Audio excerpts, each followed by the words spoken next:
Last night saw the return of the Cardinals and the second half of baseball. Also the return of Matt Holliday to the Cardinals lineup. He didn't hit a home run, but Johnny Peralta did. That's number 14 to lead the club. Pitching the story last night. Starter Lance Lynn with 7 strong innings. Took him a while, but another save for Trevor Rosenthal. The Cardinals have been dominant here at home, and tonight they'll turn to the veteran John Lackey. He'll be opposed by Bartolo Colon. Cards and Mets coming up.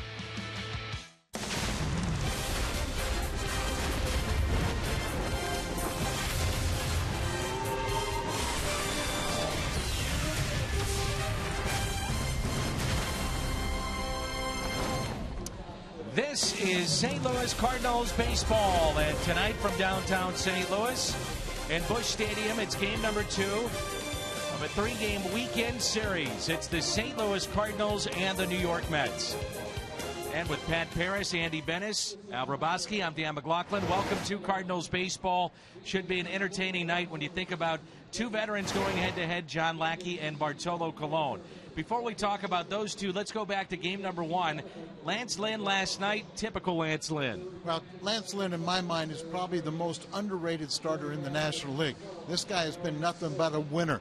He was matched up against one of the young flamethrowers from the Mets, Noah Syndergaard, but it was no doubt that Lance Lynn was the better pitcher last night, one of his best games of the year. So it was Lynn last night, and tonight in game number 2, it's the veteran John Lackey. Should be fun to watch.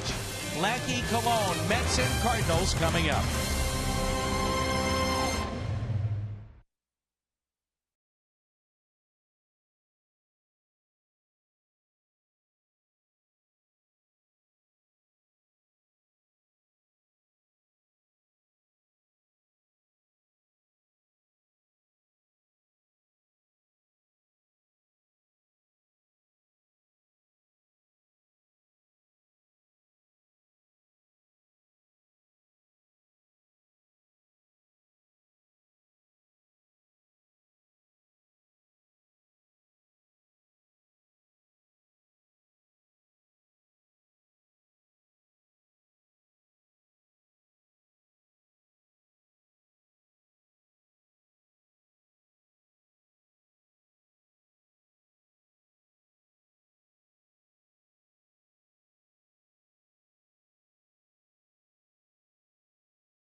Stadium this year. Their home winning percentage of .744, best since 1942. The ERA, 2.31, the best since 1968. That was the year of the pitcher. That was the year that Bob Gibson changed the game. John Lackey following suit after a strong start last night from Lance Lynn. He's been very good here at home. Lackey will hook up with Yadier Molina. And our first pitch comes your way next.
Baseball on this hot, steamy night on Fox Sports Midwest. Brought to you by Budweiser. Make a plan to make it home. Save big money at Menards on all your home improvement needs. And visit your local Mid-America Chevy dealers for great prices on our all-new 2015 vehicles today. Adam Wainwright is not with us, but yet there are some that take over his duties to get guys loose, maybe start a little dance, get them ready to play on this Saturday night. Falls in the hands of Carlos Martinez and Colton Wong. And you just know Mike Matheny would love to get in the act too. Or not. We've got a hook. Having a little fun here at the ballpark. As the season hits the dog days of summer. And a look at the Mets lineup. Curtis Granderson will lead it off. He was 2 for 3 last night with a home run. Then Daniel Murphy and Michael Kadire. Lucas Duda leads their club in RBIs with Wilmer Flores. Flores will bat 5th. Kirk Neuenhuis, Ruben Tejada, Johnny Monell, and Bartolo Colon, the starting 9 for the New York Mets in the hunt in the National League East and for the wild card. Well, you see John Lackey's numbers, the ERA under 3. He's seeking his 7th straight quality start, and during that time he has a 1.69 ERA. He's gone 7 innings 5 times, 6 2/3 his last time. He's been pitching well. And the first pitch is a strike. Say that about all the Cardinals starters, though, can't you? It's an amazing run. We'll get into that throughout the telecast tonight, just how well they have pitched.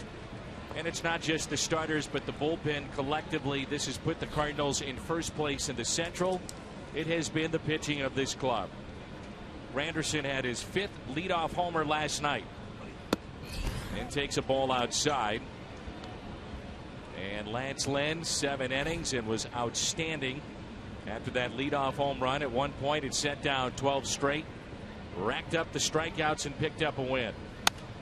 Granderson pops it up left side and out of play. Fans still filing in. Early start tonight. And I talked to Jason Hayward before the game about the 6:15 starts here at Busch Stadium. He said this is the toughest sun field you will deal with in the big leagues at this time of night. There's a strikeout to start the night for John Lackey. Lackey is making his 374th career game, 373 starts, and that's not even close to what Cologne has. The Hyundai pitch arsenal for John Lackey. He does a nice job of changing things up. A lot of the fastballs, the four-seamer, the slider, the sinker. Yeah, it's just a way of kind of keeping people off balance. Here's Daniel Murphy. Popped up. Reynolds can't find it. But Molina is there, and Yachty makes the catch. Little basket catch from the Gold Glover. Reynolds had no idea where that ball was initially off the bat of Daniel Murphy. Marcus at first base, Colton at second. Peralta short, Carpenter at third. Molina behind the plate. Holiday, Grichuk, Hayward left to right in the outfield. Around the horn, presented by Dobbs Tire and Auto Centers.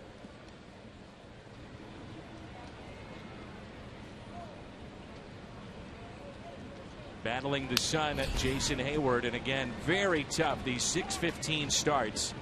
We've seen that in postseason play when you get to 3 o'clock starts, and on Saturdays here at the ballpark, the 6:15 starts have been tough here in the summer months.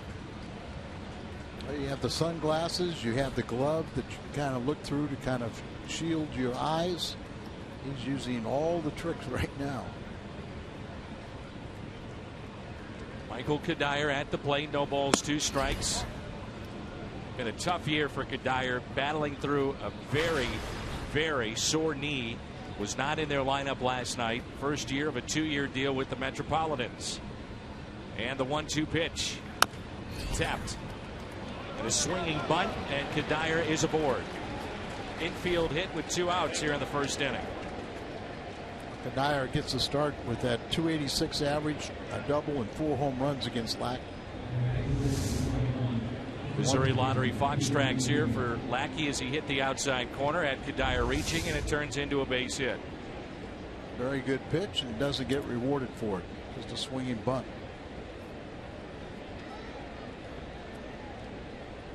The shift on here for Lucas Duda. One of the catches of the year from the right fielder of the Cardinals earlier this season, battling the sun, and Carpenter can't come up with that line drive off his glove. Should have been caught. Now the Mets have 2 on. We'll see how they want to rule it. You're right. It should have been caught. You see where he is, and of course he's moving, and I think it thought he was going to have to jump a lot higher for that ball.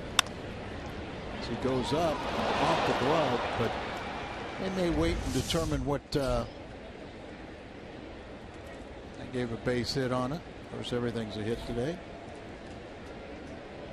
Wilmer Flores now at the plate. Second baseman of the Mets. Hard to believe, tied with Lucas Duda in RBIs with 38. That's their leader with 38. First baseman and second baseman. And Flores, they're very pleased with the way that he has played. 10 home runs.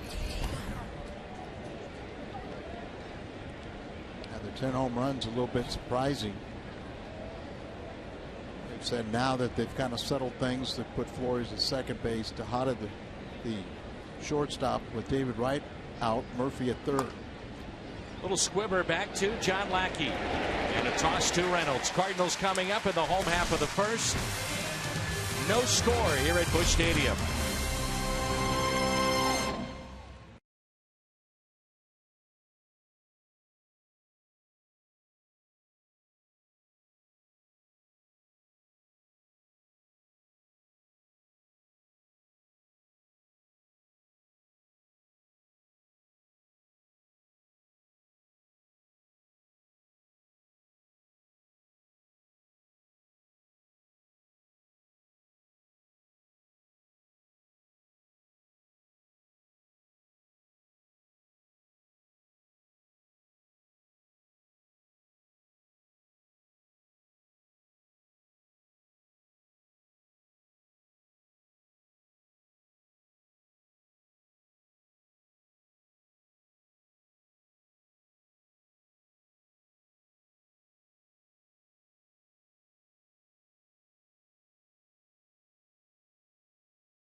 lineup. Colton Wong will lead it off with 9 home runs. Then Matt Carpenter and Matt Holliday. His return to the lineup last night after missing 31 games. Johnny Peralta, Jason Hayward, Yadier Molina, Mark Reynolds, Randall Grichuk, and the pitcher John Lackey, just 2 for 31 this year. This lineup will face Bartolo Colon. And Colon is a few days away from his 42nd birthday. Still pitching in the big leagues. 9 wins this year, 9-7 overall, and making his 18th start of the season. 10 years ago, the Cy Young Award winners in Major League Baseball, the American League, was Bartolo Colon, 21-8. Chris Carpenter, the Cardinals, 21-5. I remember that year with Chris Carpenter. It was Carpenter, Roger Clemens, Dontrell Willis. One of the key games for Carpenter was a September game against Houston, and he was matched up with Clemens, won that game, and it was off to the Cy Young Award.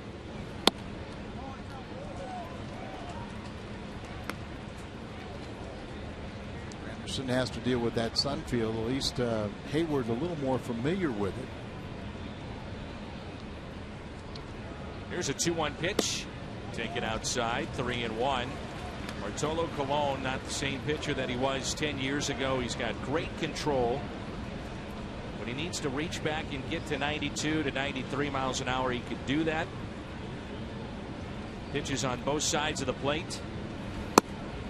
And a rare walk.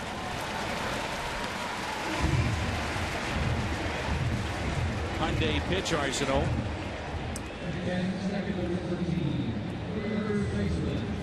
You're going to see fastball after fastball with Bartolo Colon. And you may see the slider mentioned there, but it's a cutter that he's throwing time and again. Yeah, really on most ledgers you'll see that Lance Lynn throws the second most fastballs, and there's the cutter, the sinker, the four-seamer. And the #1 pitcher in the National League with the most fastball usage is Bartolo Colon. It's usually not that high, but whatever you think the speed's going to be, it's either going to be above or below it. He has lost 3 straight decisions. The Mets are 0-4 in his last 4 starts. And his worst outing of the year was at the hands of the Cardinals. Johnny Modell is behind the plate. We saw him as a pinch hitter late. See if the Cardinals want to be aggressive. It paid off last night with Hayward with a stolen base. Colton Wong picked up his 11th steal of the season. Wound up at third and eventually scored the tying run for the Cardinals midway through the game. Carpenter's hitting .262. He's 0 for his last 11.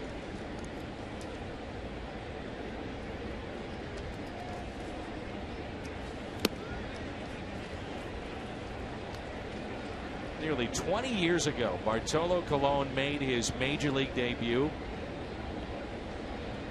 He had a procedure in the Dominican Republic in which they took blood from different areas of his body, injected that into the shoulder and also the elbow. He was throwing around 75 miles an hour. Then he started throwing 85 to 90 and has made it back to the big leagues. They had a shift on for Carpenter, and they will not be able to turn 2.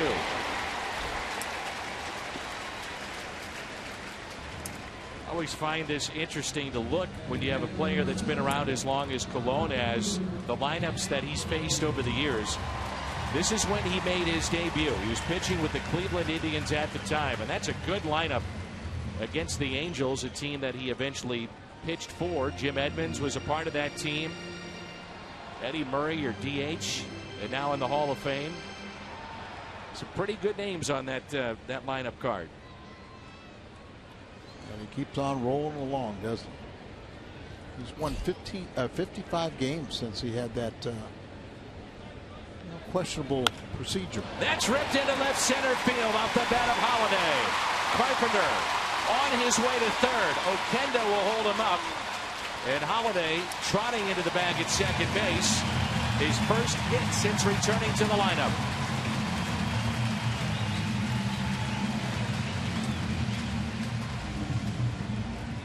Matt Holliday has hit so well against Cologne, 462. Rod Carpenter, he wanted to do everything he could to be in a position to score. He sees the ball down, coming around the bases, and Holliday looked a little ginger, didn't he? Hanging breaking ball, and I really think he has a double, and he's under ordered not to push it. Here is Johnny Peralta, who is 8 for his last 18. Homered here last night. I noticed it too last night with Holliday. He was running very easy, making sure that he's all right. But that's something to keep in mind with a base hit potentially. And we're going to find out. There's a base hit to left. It's 1-0 Cardinals as Holliday trots over to third. Peralta drives in his 48th. 1-0 Cardinals here in the first inning. How about Johnny Peralta? Just continues to get big hits for the Cardinals. He got the game winner last night. He's tied for first in the National League with 11 game-winning RBIs, potentially his 12th with that hit right now. But what are you seeing from Cologne? Nothing. You know, one, we talk about, he's just so rare. I think it was his first 6 starts. He walked 1 batter, and he got off to a tremendous start. But he's struggling of late. We said that, you know, when he gets in trouble, like he did, he'll try and come in. He tried to come in there, but his command isn't quite there, and Johnny beat him with a drive to left field. But everything is up over the middle of the plate. Runners at the corners for Jason Hayward. He's got starts where he hadn't thrown this many balls. You know, he throws 70% of his pitches are strikes. Hayward was 2 for 3 with a triple, a single, and a walk last night. And the 1-0 pitch. Dan mentioned that, you know, he's recorded 70% strikes with his pitching, and then today he has thrown 13 pitches, 8 of them out of the strike zone. There's some pressure here on Jose Oquendo when you've got Holliday, your runner at second base, and he was not going to score on that play, but thinking about it now, would he tag up and try to score? This time he will score. 2-0 Cardinals. Hayward drives in his 32nd.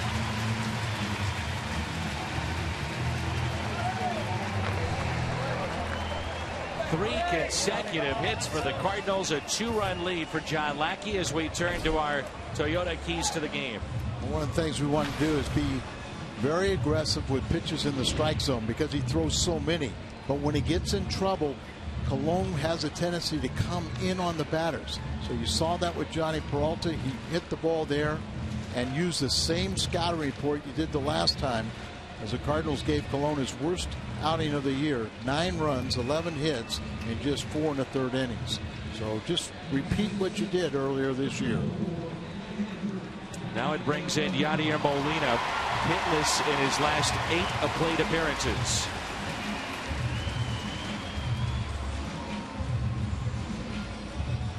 The hardest pitch that Cologne has thrown tonight thus far has been 89 miles an hour. That's it.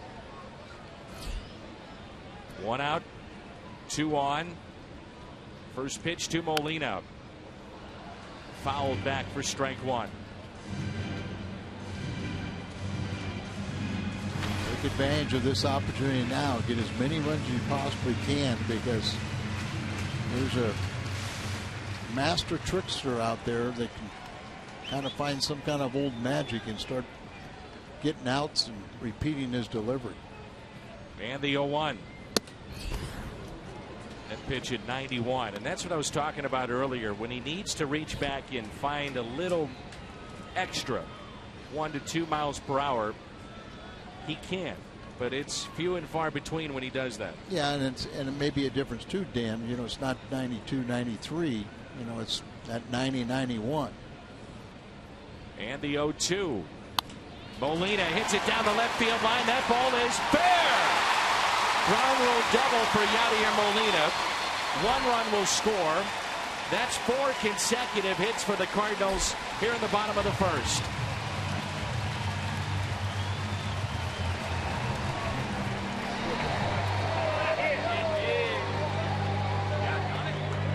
It's like another pitch up off-speed pitch over the middle of the plate, and he gives it a ride. Just stays fair and then bounces in there. Look at a little hop you'll see because it cost him an extra RBI, the ground rule double. But still, you got to be happy and break that 0 for 8 with that one. Reynolds is 6 for 17 with 2 doubles against Cologne. And I saw something today in batting practice I have never seen at this ballpark. Hit it out. Hit it onto Clark Street.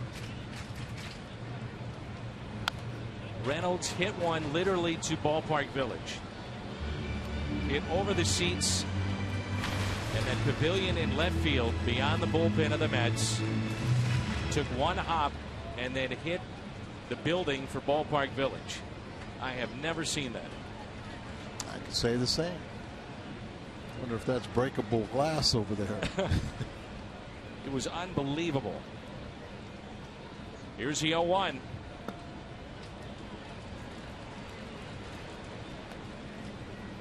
By the way, to break up the little monotony, have a little fun today, the bullpen catchers for the Cardinals had a home run contest.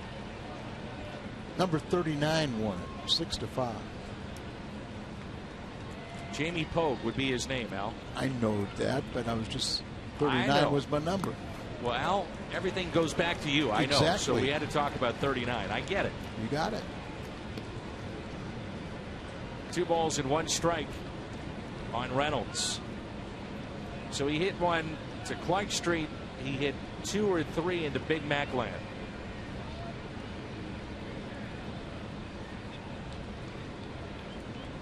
No doubting his power. 7 consecutive years, 20 or more home runs. Here's a 2-1 pitch. Now 2-2. This inning started with a walk by Cologne, and again, he doesn't do that very often. Carpenter, next man up, grounded out into a fielder's choice, and then Holiday, the double into left center.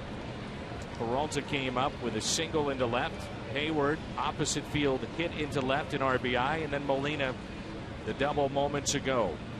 2 balls, 2 strikes with 1 out, runners at second and third.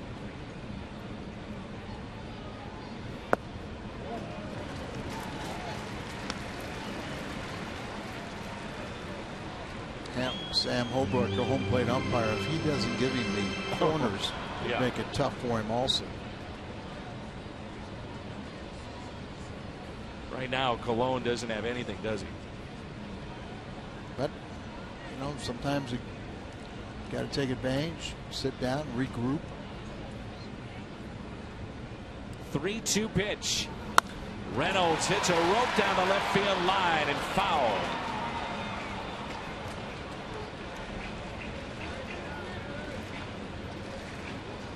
The Mets already have a right-hander up and throwing. That's Torres, Carlos Torres. They have Alex from the left side. They clearly are seeing what we're seeing, is that there's not a lot right now on these pitches from Bartolo Colon. I think they see that a lot of times, but he gets people out. Well, his velocity's not where it's been. That's the key. I mean, you look at his velocity, he does not have a put away pitch right now for anybody. And a lot of pitchers, you know, he's not hitting his spots. It's over the middle of the plate. It's up. 3-2 pitch. Reynolds draws the walk. That's the other telltale sign. The walks. The walk's the biggest thing. Mets defensively, Kadire in left. Neuenhuis is in center. Granderson is in right. Murphy, Tejada, Flores, and Duda along the infield. Johnny Monell is behind the plate. Also mentioned that he's lost 3 straight decisions. The Mets have lost his last 4 starts. Has walked 11 batters coming into this start. 11 batters and 446 batters, 2.5%. He's allowed 2 walks or fewer in 18 straight starts.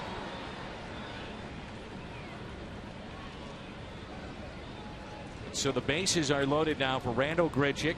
Big gap in left center. Grichuk hit by the pitch. 4-0 St. Louis. And you have to wonder if that's going to be it for Cologne after John Lackey does something.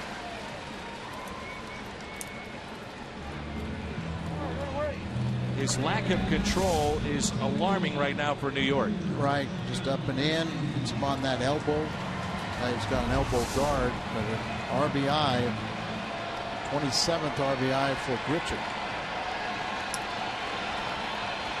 And here is Lackey. He's 2 for 31 this year. First pitch taken for a strike. Last thing he wants to do is hit into a double play. Let Wong come up and have a crack at it. And the 0-1 pitch. 0-2. A few times, like you said, a walk isn't the worst. I mean, excuse me, a strikeout isn't the worst thing. Exactly.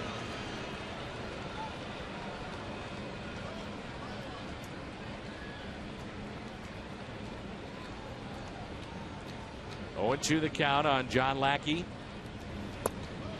First strikeout for Cologne. Bases loaded for Colton Wong.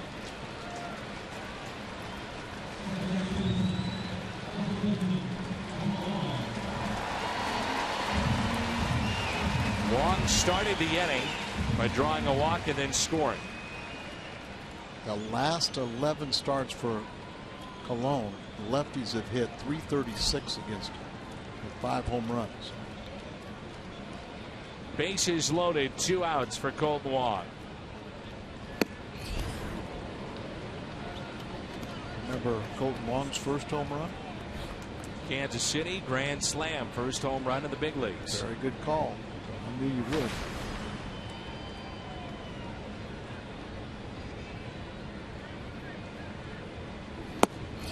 Two.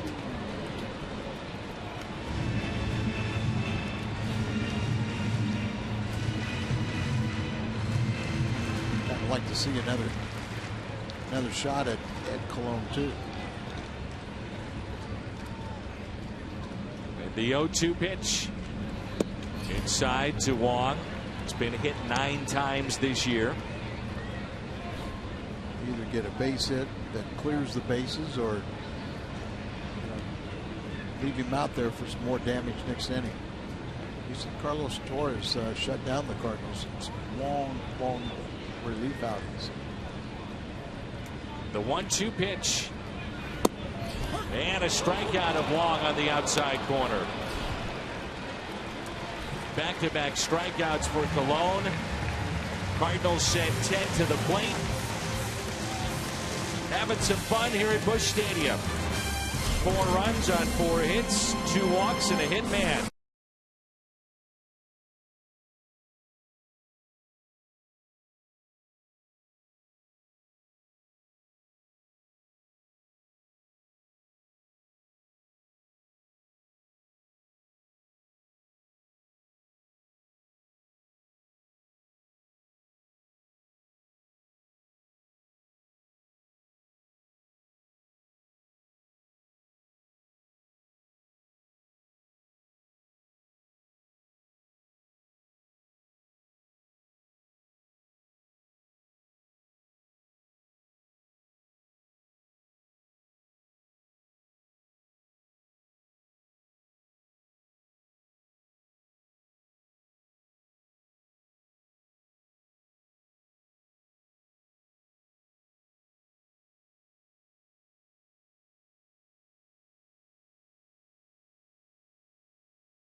On demand in true HD on over 400 mobile and connected devices. MLB.TV Premium. Real-time highlights, live look-ins, pitch tracking widget, and more. Visit MLB.TV for details. Cardinals have given John Lackey a 4-run lead. NYN, Tejada, and Johnny Monell for the Mets.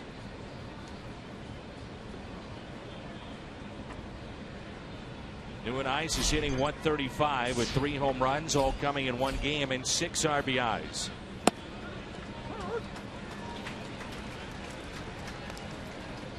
Lackey is 6 for 6 first pitch strikes, and that's nothing new this year. Sometimes you almost question whether Lackey throws too many first pitch strikes.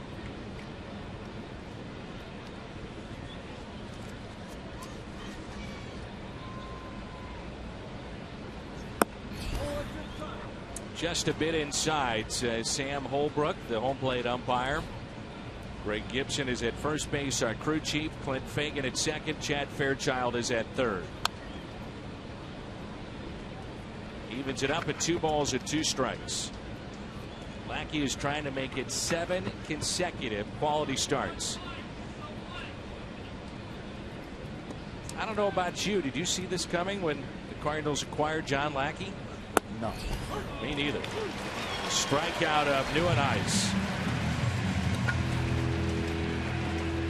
He is pitching much better this year than he did last season. And, you know, I think one of the things, too, is the fact that how deep he's going into games. You mentioned he's trying to make it 7 consecutive quality, but he's had 5 games where he went 7 innings, and then his last one he went 6 2/3. So, I mean, he's handing the ball over to the bullpen at a good time. And there's a strike to Ruben Tejada. Don't you have to know that? You know, part of your scouting report, and go up there, be aggressive early. Be aggressive early in the count. Tejada's hitting .242. Pops had fouling out of play. Mets offense, to put it in perspective how much they have struggled this year. 3 or fewer runs. 51 games this year. We complained at times and questioned our offense. There's 15 teams in the National League. The Mets have the worst average, .233. They scored, you know, only one team has scored fewer runs than they have. 3.5.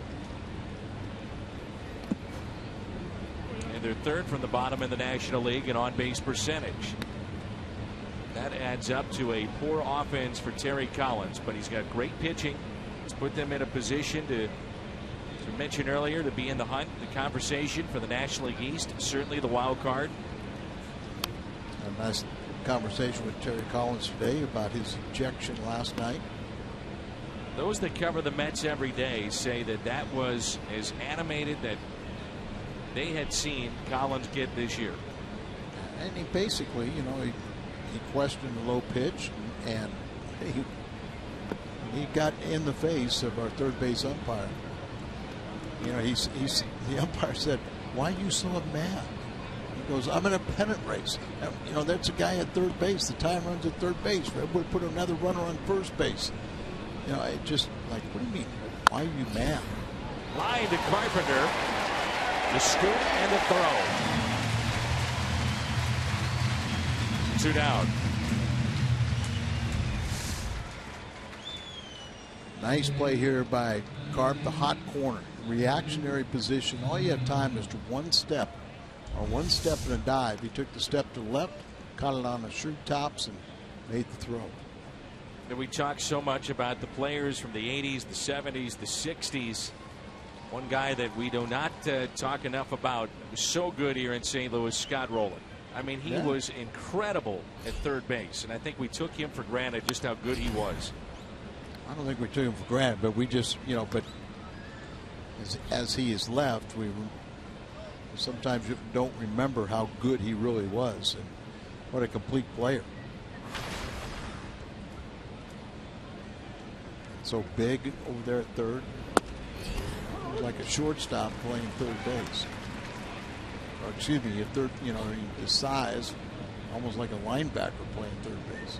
No balls and 2 strikes on the catcher, Johnny Monell. He's hitting 195.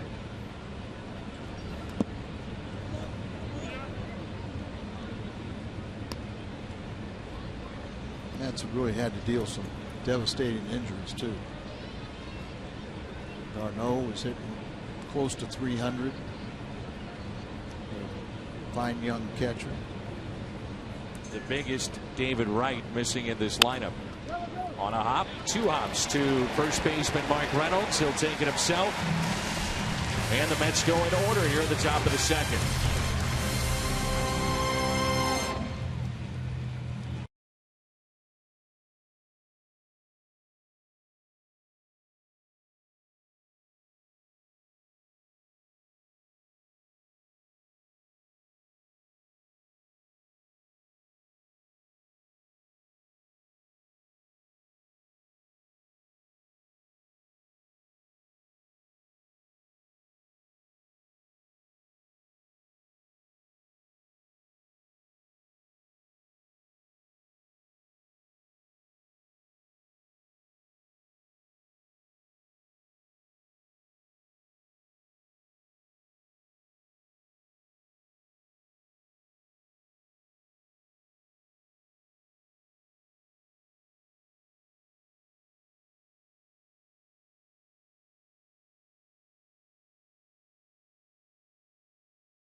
First rewind and a look at what happened and unfolded in the first when the Cardinals sent 10 men to the plate. That's a double by Holiday. There's Peralta doing what Johnny does.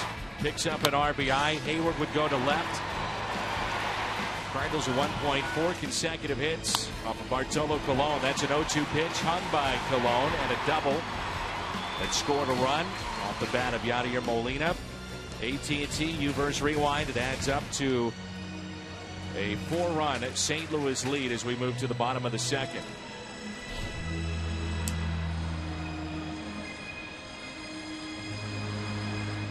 Some fun facts about Bartolo Colon.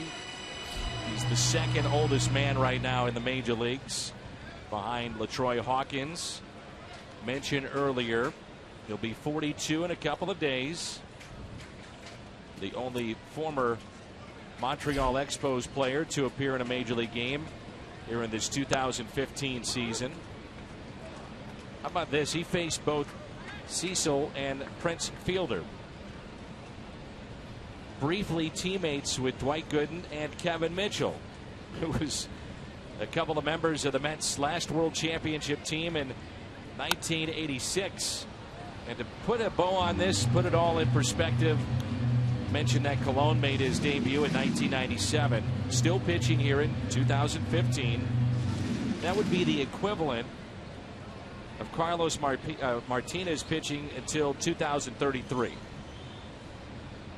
An incredible run that he's had. 0-2 to Carpenter. He's a 9-game winner this year. He's second among active pitchers with 213 wins. He just trails Tim Hudson with 219.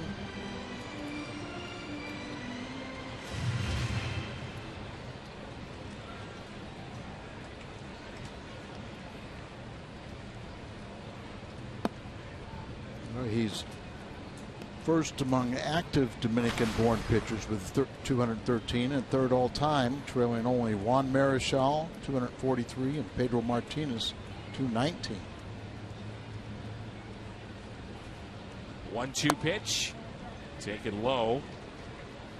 That part of the strike zone was given to John Lackey in the top of this inning. Down and in into the right-handed hitters. Away to the lefties. But not that time for Colon. 2 balls, 2 strikes. The next 2, Carpenter. Pulled foul. Carpenter grounded into a fielder's choice, first time up. Going back to Colon's debut with Anaheim, his manager that day, and we showed you the lineup that he faced, and the manager that he faced was Terry Collins back in 1997. He was with the Angels at that time. 3-2.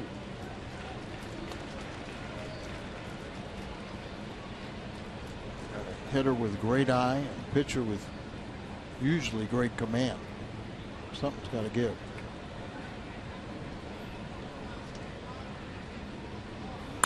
(3-2) and lined into the glove of Lucas Duda.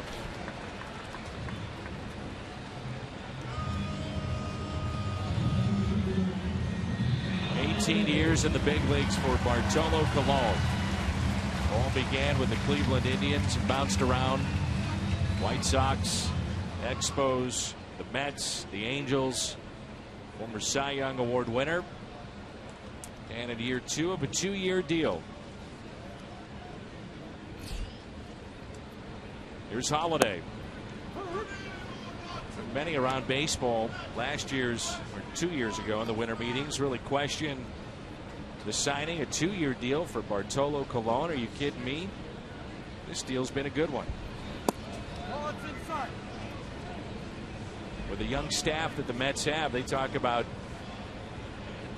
his veteran presence and leadership as well in the clubhouse and with some of the young starters that the Mets will roll out there. A fly ball into right field. Granderson with the glasses on puts it away for out number 2 here in the bottom of the 2nd. Prairie Farms brings you a sweet season of winning contests. Take a photo at the new Lulu, the cow display, at any Ice Cream Sundays event, or while visiting Busch Stadium to win Cardinals tickets or party suite.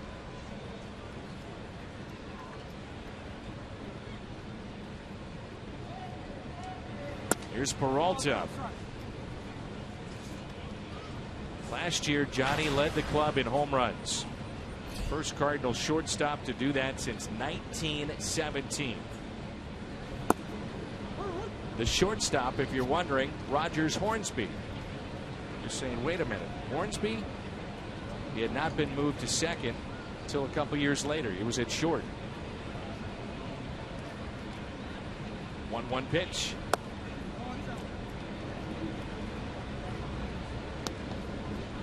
Throws his changeup about a little less than 5% of the time. But he's bringing that out right now as he's trying to find anything in his bag of tricks.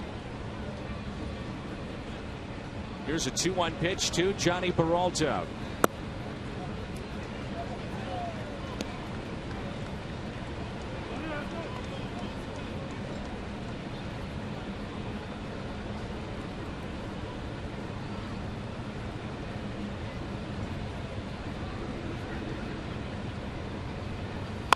Peralta cranks that out to deep left field. And the catch is made up against the wall by Michael Kadire. That had a lot of topspin on it. And a bid for home run number 15. Just a bit short. Catch made on the track by Kadire. We play 2. St. Louis on top.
MW Data Strong Fan. You just might see yourself in an upcoming broadcast brought to you by T-Mobile.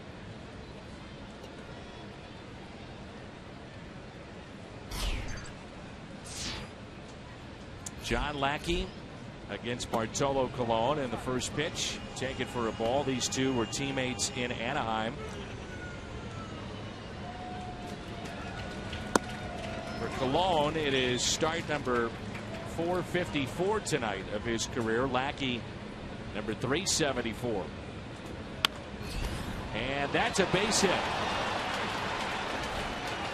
Colon came in hitting 125. And he singles to right.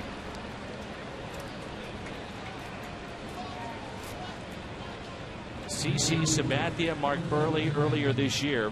Most combined starts facing off this year. Then Loesch and Colon, Heron and Burley, and tonight Colon and Lackey.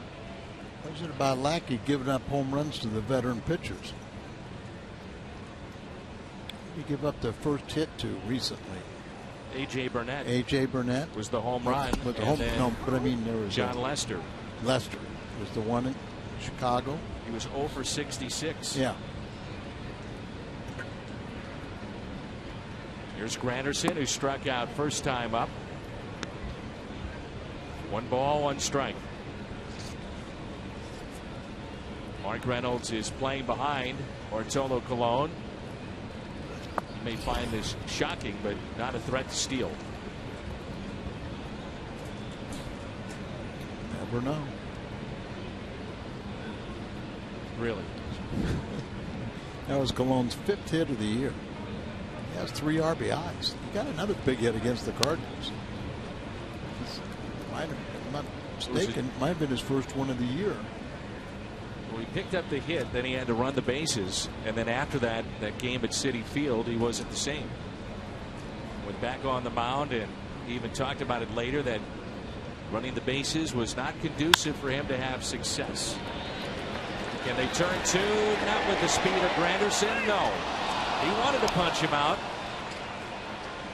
and Granderson beats it out. Boy, he thought about it. Greg Gibson, the crew chief, he was ready to punch him out and then pulled back and gave the safe call. Mike Matheny is looking back at David Bell to see whether or not they want to challenge this. Colon, he knew about what happened last time he ran, so he got out of the way. Smart thinking. Here's the close play at first. To the naked eye, it looked like he was definitely safe.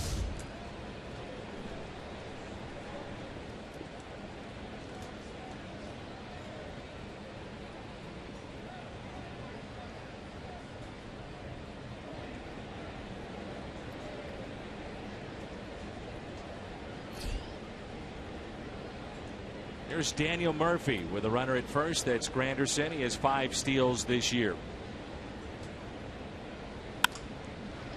Lined into center field. 1 out base hit.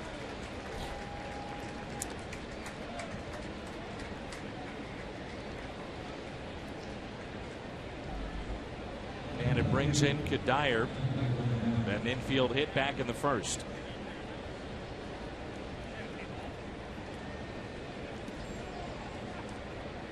Kadire was the big signing for the Mets this past offseason. Bring him in, bring his bat, and that offense.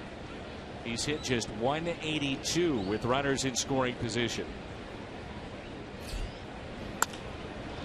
And I think they were willing to take the chance that he would stay healthy enough to be productive.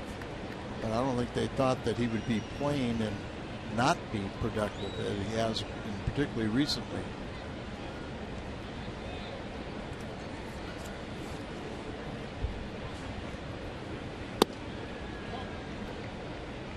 He has hit 342 coming in today at Busch Stadium. 333 against the Cardinals. 23 for 67.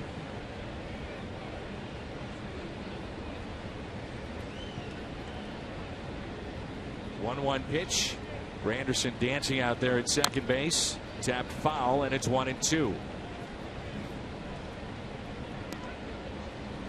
Kadire's last 22 games, he's hit just 159, 17 punch outs.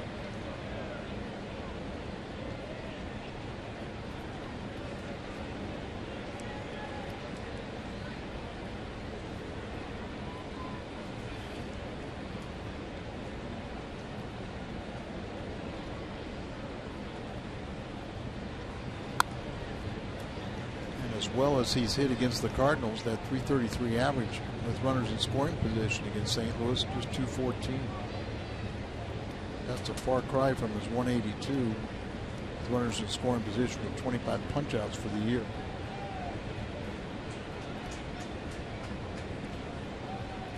One ball and 2 strikes on Kadire. Pitch number 44 already for Lackey here as we play in the top of the 3rd.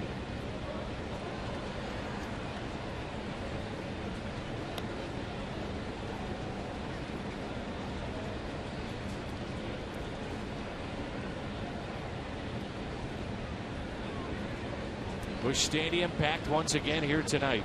Cardinals have not had a crowd under 40,000 since back in the 2013 campaign. 1-2 pitch, and Kadire hits a high fly ball out to right. That'll stay in the ballpark. Catch made by Hayward. Granderson tagging up from second to third.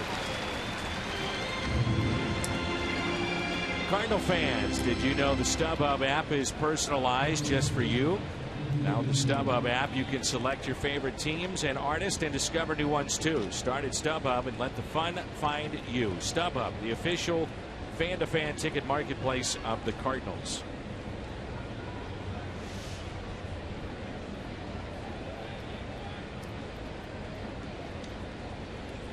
Shift on for Lucas Duda, who singled off the glove of Carpenter back in the 1st inning. That pitch taken inside. Duda has 12 home runs this year, second on the club to Granderson's 14.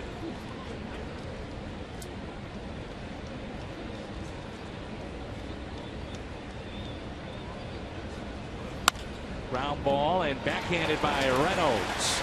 Mets strand 2. We're midway through 3. Cardinals lead it 4-0. The packed house here at Busch.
All over the place on Fox Sports 1. It's MLB Whip Around, one of the hottest shows on television.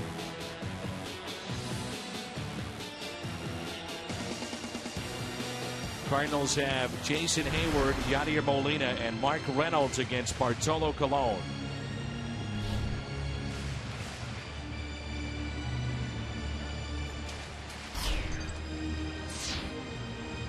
Pittsburgh with a 3-2 lead. That's in the top of the 3rd against Milwaukee in Milwaukee.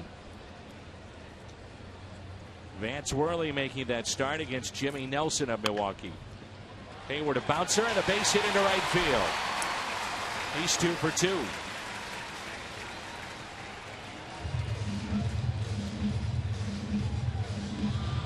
The BJC Healthcare difference maker.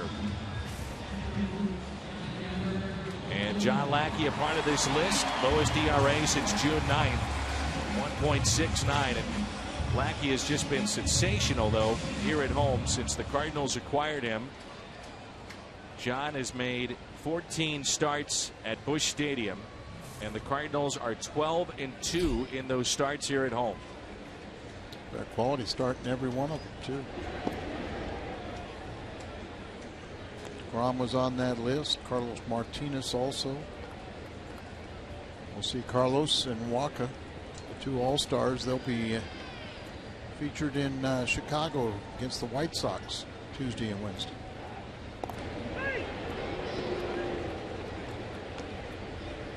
Hayward with his 12th stolen base in game 1 of this series to lead the club. Cardinals are 9th in the National League in attempts, 9th in steals. They've been caught 21 times, and yep, that's 9th in the National League. There he goes, and the pitch is hit softly to short, taken there by Tejada, and Hayward is in scoring position.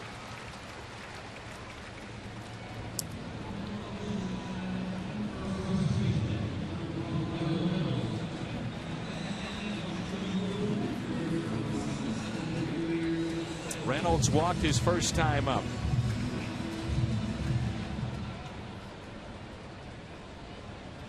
Cardinals had a tough offensive go at home after the Cubs left town in the previous homestand. We saw the White Sox, the Padres. Cardinals scoring 4 at home for the first time since the last game in that Chicago Cubs series. It's with Carlos Martinez beat Jason Hamill. The magic number: when they score 4 runs, they usually win.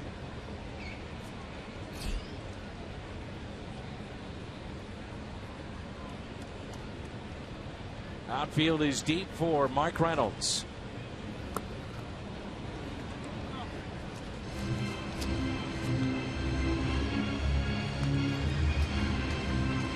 Cardinals, when they score 3 or more runs, they're 37-8.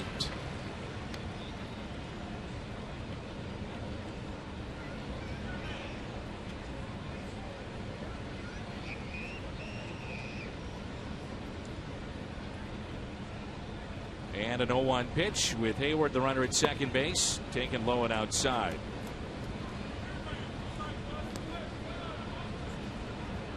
Talk of this being the best Mets rotation? I'm not so sure. 1968, think about that. Great rotation that they had. Then in 69, they had Nolan Ryan, Gentry, Seaver, Tug McGraw, Jerry Koosman.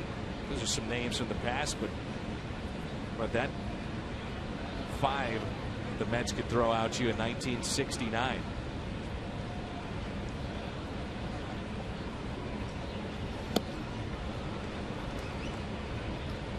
Koosman, I believe, was the oldest of that bunch. He was. Tug went on to be an excellent reliever. Really, Nolan Ryan at that time was really a 500 pitcher at best. He was only 22. Yeah, he was a flamethrower, but 5 innings, you know, they get beat. A pick off, and that's into center field. Hayward to third.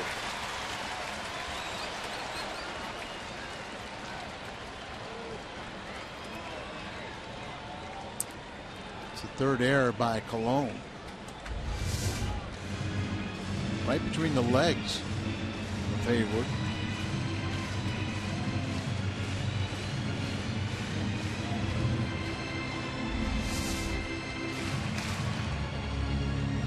Got to get him home. Infield is drawn in. 4-run Cardinal lead. 1 out. 1 ball, 2 strikes on Mark Reynolds. Colon has struck out 2 so far tonight.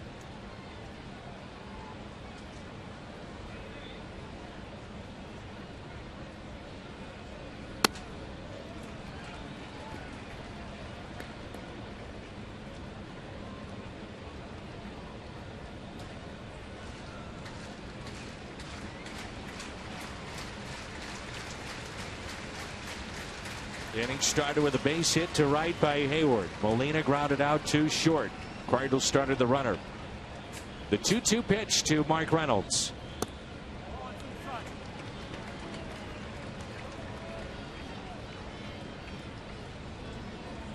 Reynolds has had some success. 6 for 17, a couple doubles.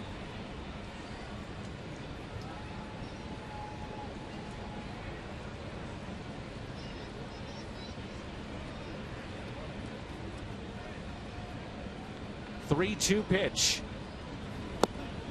Strikeout of Reynolds. Cologne has really minimized the damage. This could have gotten out of reach and maybe even knocked him out of this game with the bases loaded. Lackey up, he struck him out. Then bases loaded, Wong up, picked up a strikeout. Now with a runner at third and 1 out, he strikes out Reynolds. You throw that ball up there, you got a good chance to either get a swing and miss or a pop up. They're going to intentionally walk Grichuk. Bring up Lackey once again. But how do you feel for these Mets starters? You know, you go out there and you feel like if you give up a couple runs, your offense isn't good enough to overcome it. 14th, as we mentioned earlier, in runs scored per game in the National League. Second from the bottom. Going back to that year of 1969 for the Mets, they were managed by Gil Hodges. That was only their 8th year of existence, and they had never finished higher than 9th place in the 10-team National League. And they beat Baltimore in the World Series, beat the Braves in the National League playoffs. Bing Devine was really the architect of the Cardinals 67-68 teams. You know, he started those teams building for that direction, but he went to the Mets, and then he built up the 69 Mets. He was general manager until 68. Lackey breaks his bat, slowly hit, and the Cardinals' threat is through. St. Louis will strand 2. And he returned to St. Louis, and the Mets win.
'24th, presented by Fox Sports Midwest. Cardinals.com/promotions when the Braves are in town.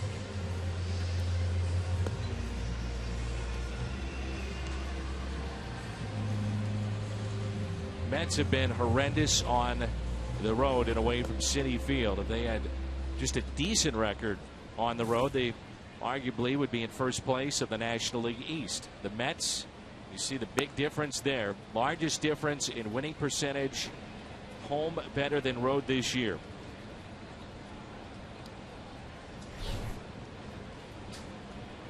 Any thoughts? I think it's just remarkable that the Cardinals are on there because of the great winning percentage and a winning record on the road. The Mets really have one more home win than the Cardinals do. They're 32-14, Cardinals 32-11, but the Mets are 15-29 on the road. Wilmer Flores, the second baseman for New York, followed by Neuenhuis and Tejada. The question is whether or not the Mets are willing to add payroll. Ownership group was caught up in the Madoff scandal.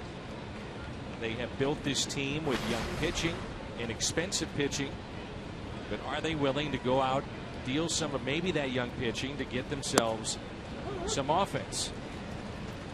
And you're in a market where you have to win. You also have to win the back page of the tabloids too. Here's a 2-1 pitch. 2-2, no, 3-1 as Lackey didn't get the call and he thought he did.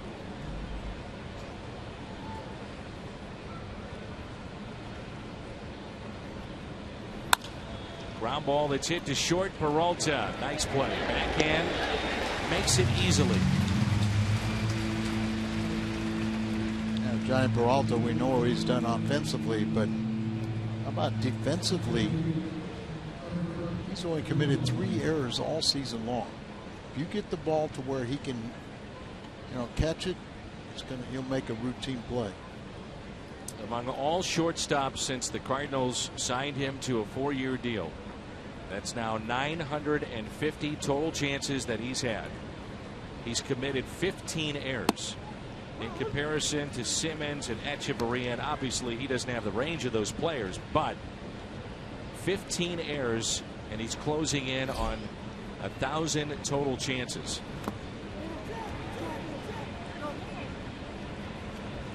Did go. No balls and 2 strikes. I thought Peralta seemed like he made a whole bunch of errors early last season. Like I said, he's only made 3 this entire year. And he got real steady after the first month. 0-2 pitch to Neuenhuis, who struck out his first time. 1-2 the count.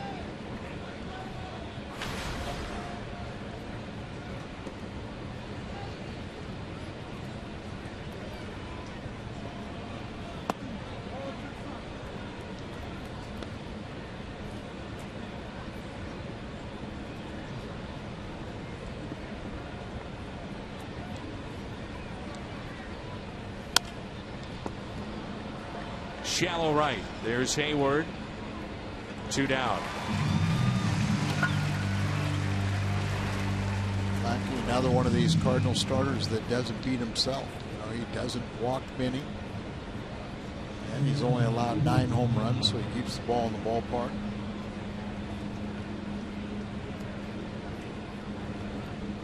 Cardinal starters definitely are feeding off each other. You got a nice little thing going in the bullpen too. Ruben Tejada, hard hit ball to third, first time up. At home, Lackey's ERA is under 2 in 9 starts. In his career as a Cardinal, approaching a year, nearly 100 innings pitched here at home, and the ERA barely over 2.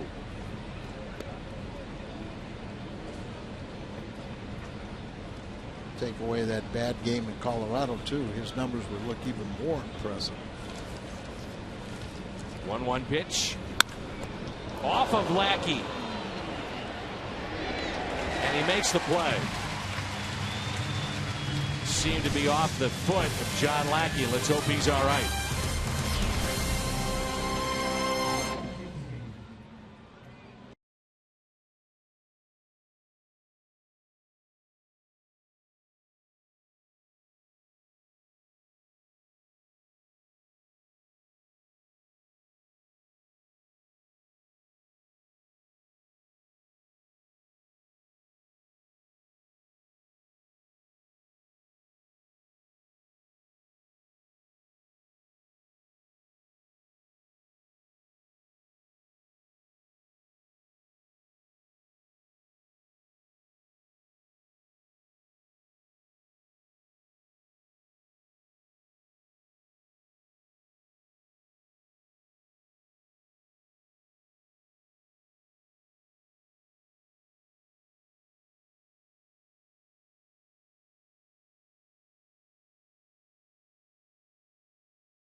his ankle looked at.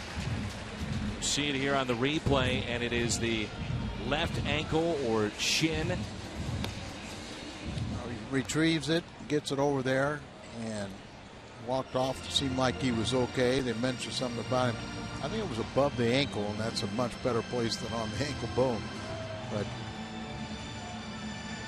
takes a little walk, and he'll go down the steps, but doesn't seem like the trainers are following Hayward. And there's Chris Conway now. And now he just reports to Mike Matheny. He said he'll be okay, hopefully.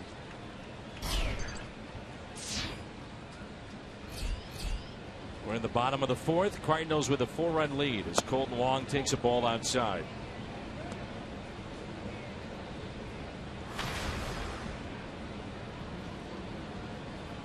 Wong has walked and scored part of a 4-run first. Also struck out that inning with the bases loaded. Takes a pitch high. 2 balls and no strikes. Cardinals sent 10 men to the plate in that first inning.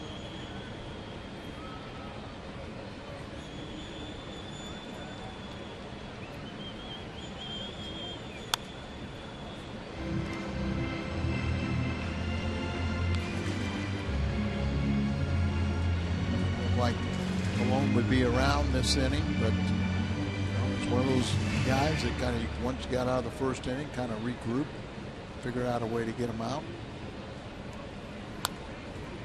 keep his team in the game.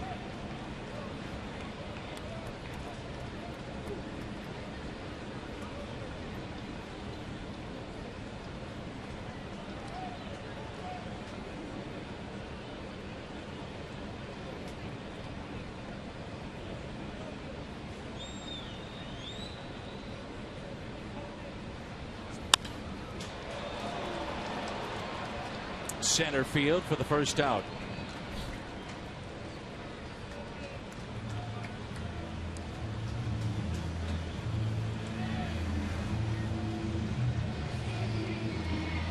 There's a 69, the young arms, starters for the Mets back then, the Miracle Mets.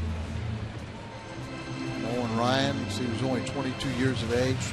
Until he got to the American League and learned to break the ball, he became really the Hall of Famer. Tom Seaver, one of the best you'll ever see. Tug ended up being a great reliever. Kuzman was just a real steady workhorse that really knew how to win, another tough left hand. Carpenter is lined out, hit into a fielder's choice, and it's 1 ball and 1 strike. And you couldn't really appreciate it, Tom Seaver, until he got a couple guys on base.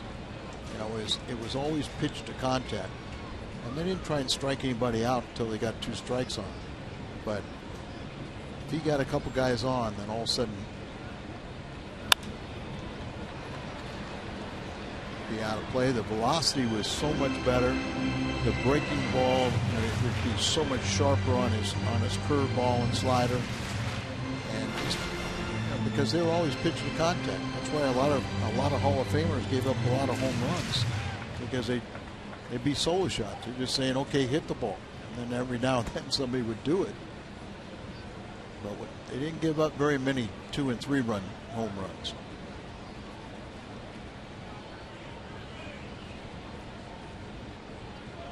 One-two pitch by Colon to Carpenter, and a strikeout. And Carpenter is 0 for 3 tonight. 4th strikeout for Colon. American Girl and the Cardinals are teaming up Monday, July 27th. An exciting theme night here at the ballpark. Fans who purchase a special American Girl theme ticket take home a Cardinals t-shirt for their American Girl doll and an iron-on transfer for themselves. Get your theme tickets now at cardinals.com/theme.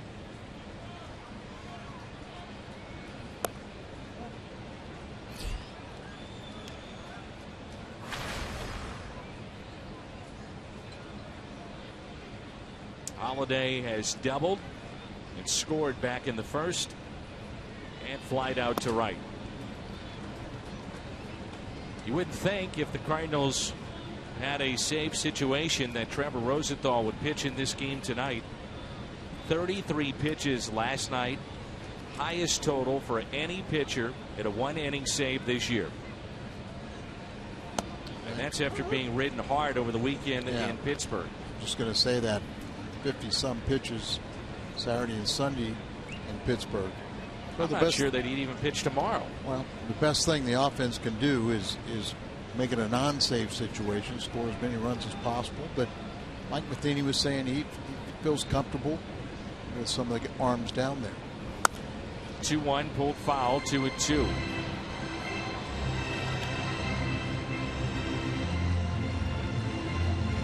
We talked a little bit about it, that Mike's got the arms down there, but he's been very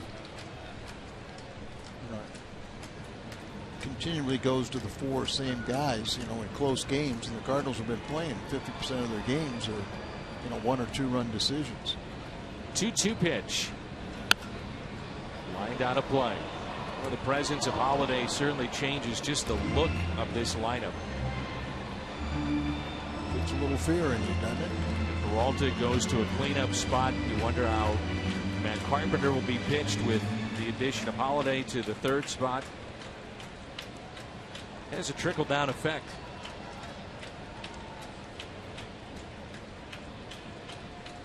The 2-2. And strikeout number 5 for Colon. Back-to-back Ks here in the 4th. Cardinals lead it by 4.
John Lackey back to work.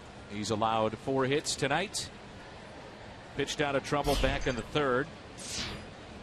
Had a man in scoring position in the 1st and pitched out of a jam there.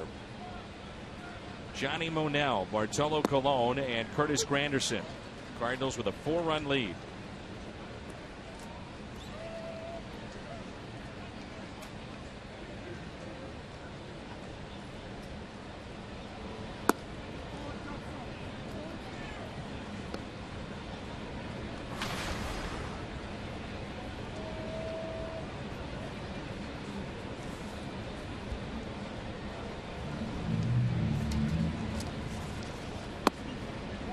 Two balls and 1 strike. Last night the Cardinals won 3-2.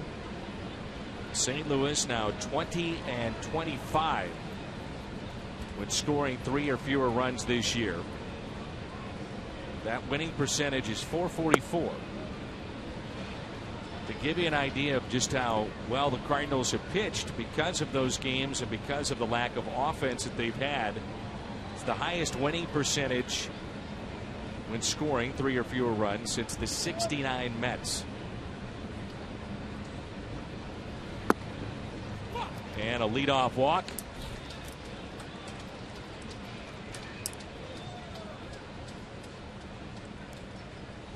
DraftKings.com, most home runs, Major League shortstops, Johnny Peralta. He's the only shortstop currently in the major leagues to lead his team in home runs. Peralta with 14, Crawford, always known for his defense, San Francisco with 12.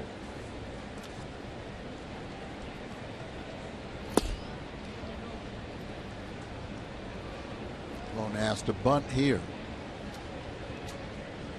Cardinals really pinching down on the corners.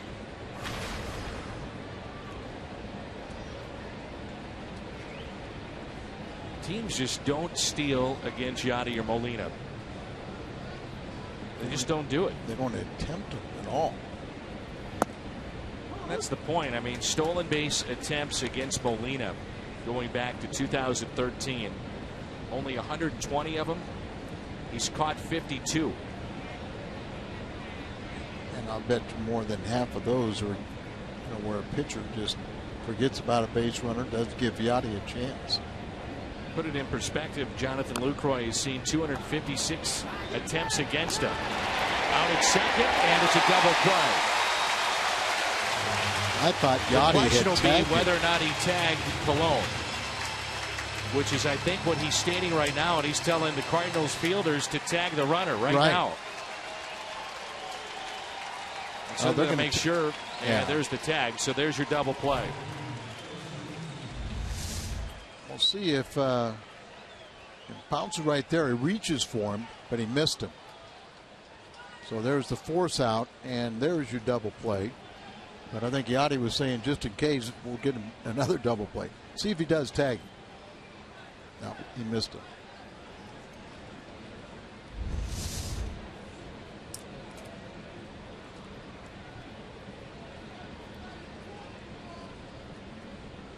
The top of the lineup, and Curtis Granderson.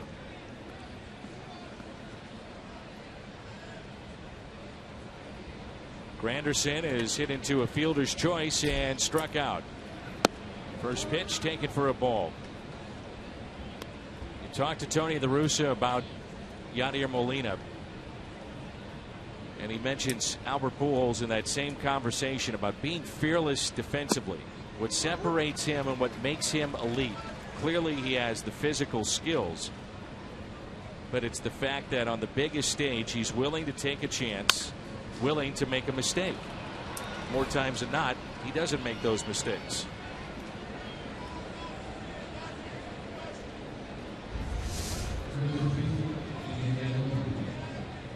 Breaking ball that ends up in the middle of the plate on Chevy Foxtrot's there.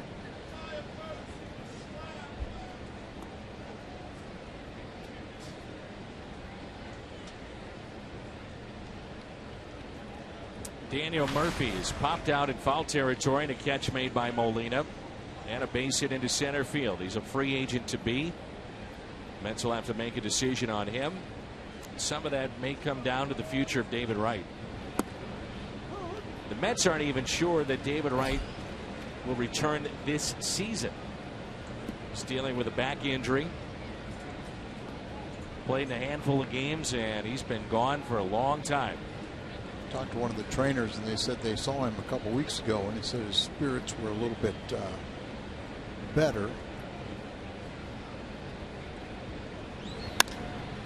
There's a fly ball lifted out to left field. Holiday backs up, puts it away. Mets strand a runner. We're midway through 5. Cardinals on top 4-0.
Beginning to cool off just a bit. Sun goes down on what's been a very hot afternoon and hot early portion of the evening. Kia in the driver's seat. Johnny Peralta and what he's done offensively for the Cardinals. And that's among really good shortstops in recent history. The Kia in the driver's seat. Fewest at bats per home run all time. Peralta atop that list. You mentioned Johnny Peralta. Seemed like he made a bunch of errors last season and then has really settled down. Danny Martinez, our good buddy up here, came up with this. And Johnny, with St. Louis, the first 21 games he committed 5 errors. The Knicks, 219 games, including tonight, a total of 10. It's provided stability at this position for the Cardinals finally. Think about the last shortstop to give them stability. Probably David Eckstein. That was what I was thinking.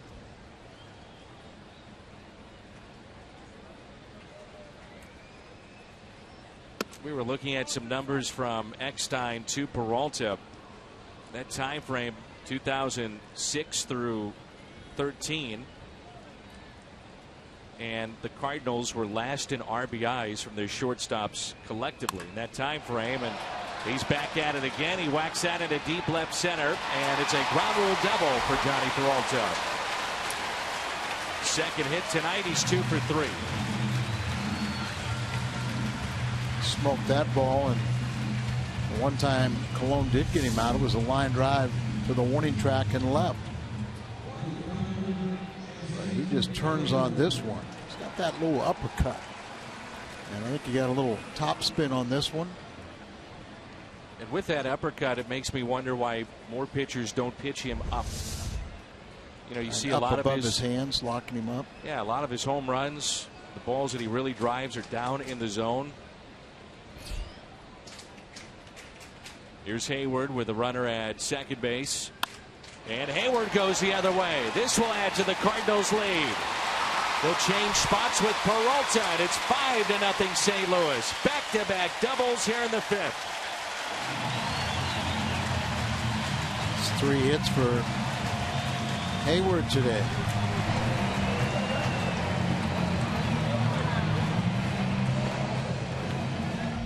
Three hits, 2 RBIs. And both of his RBI base hits have gone to left or left center. That's always fun to see guys back-to-back doubles. See if Yachty can't do the same or not more.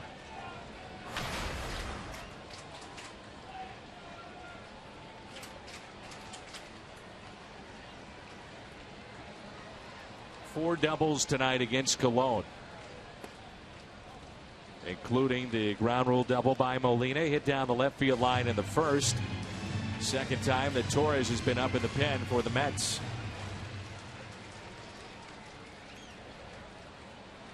Hayward's average is at 281. I think that's got to be his high water mark. And that's pulled foul past Jose Oquendo.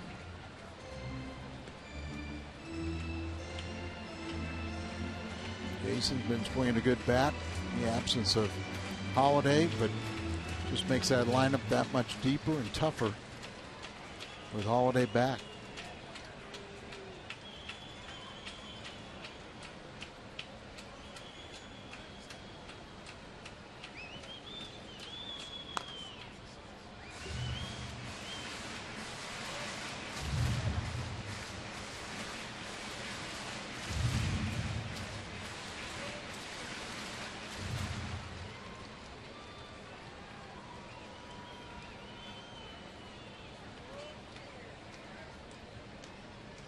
Here's a 1-2 to Yadier Molina. A fly ball lifted into shallow center. NYN makes the catch. First out here in the bottom of 5.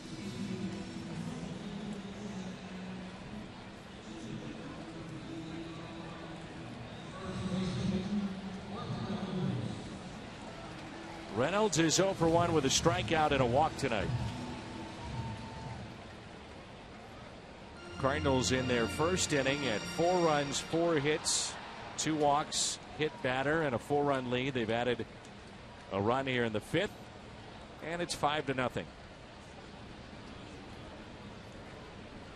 And there goes Hayward. Throw down to third, diving in head first, and a stolen base.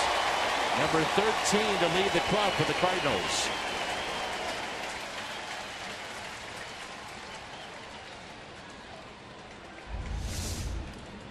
Got a good jump, took off. You got a right-handed bat there, and he has to throw over, so it's a high throw, and he gets to the bag before the tag. Boy, it's fun to watch that when it's successful. Again, the infield drawn in. 1 ball, no strikes on Reynolds.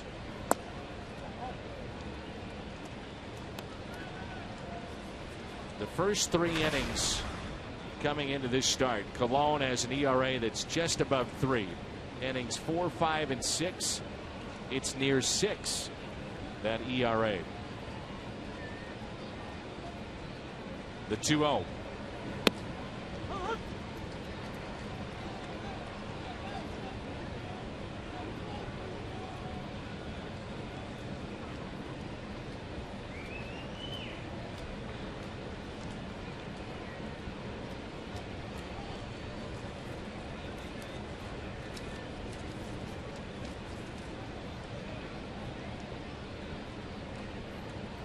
Outfield is straight away and a 2-1 pitch.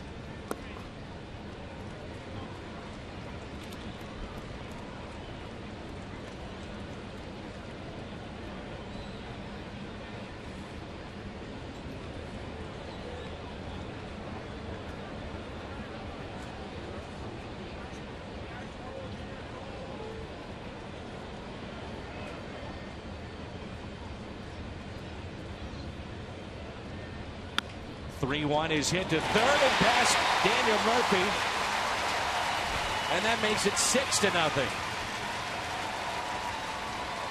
Murphy was maybe going to his left to make one of those plays where you spin and throw with it, but that wasn't the case, and that looks to be it for Bartolo Colon as Terry Collins will motion to his pen. That'll be it for Colon. The veteran is through.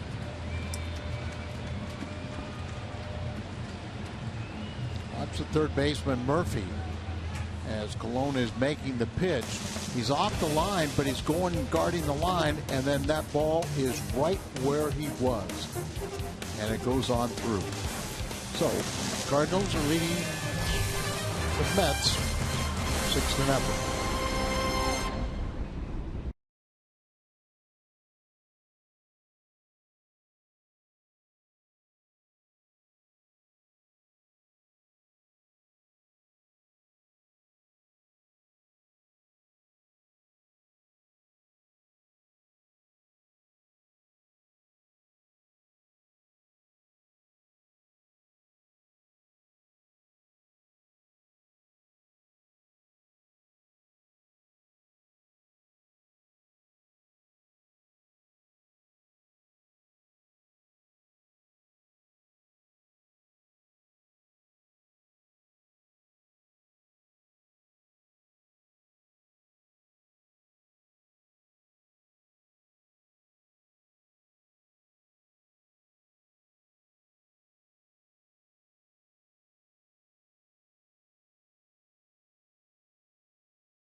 Against Tim Cooney, looking for his first major league win tomorrow at 12:30 p.m. right here on Fox Sports Midwest, brought to you by Budweiser.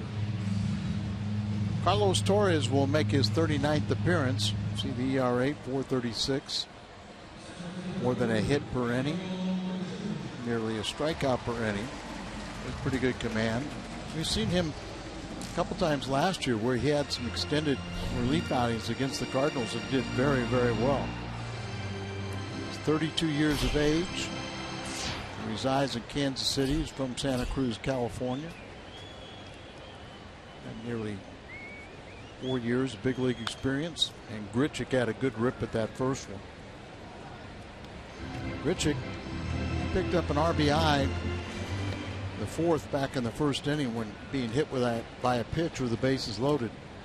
And then in the third, he was intentionally walked. Had a 6-game hitting streak stopped last night. Another ball up over the middle of the plate. Now that Holiday's back, Grichuk stays in the lineup and playing center field. You've seen he has that ability. I asked him today which one he prefers, and he likes playing center field.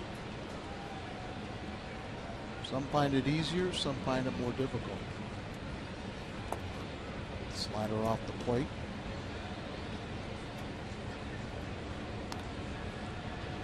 Randall, 23 years of age.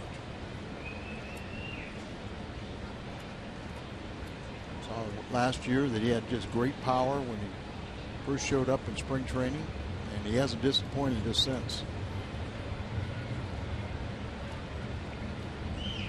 1-2 the count on Randall Grichuk. So the Cardinals have knocked out Cologne here in the 5th inning. 1-2 pitch, and Grichuk hits a drive into deep right field. This ball is gone into the bullpen. 2-run opposite field home run. Randall Grichuk.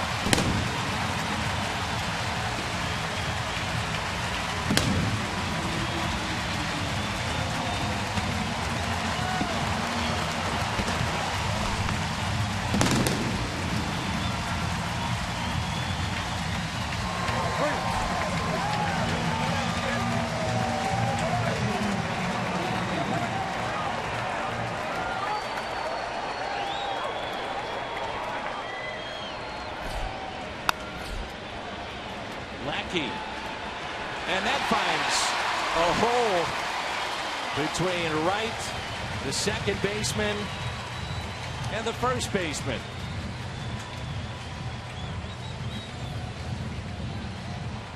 Eight 0 lead for the Cardinals. Are having some fun at the expense of Mets pitching tonight.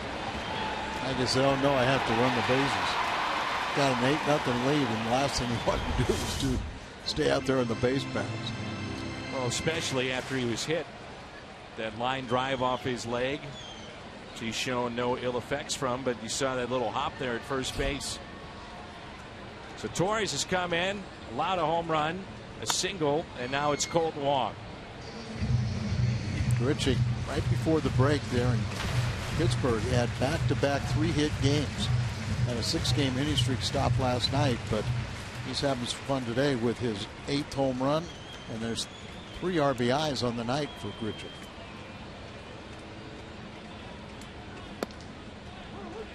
Going to the count on Colton Wong. Cardinals have chased Cologne here in inning number 5. And trying to add on.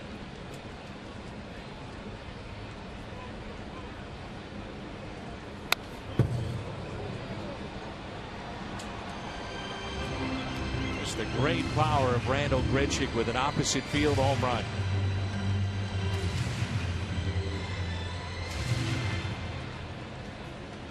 Could easily see Grichuk winding up 15 to 20 home runs this year.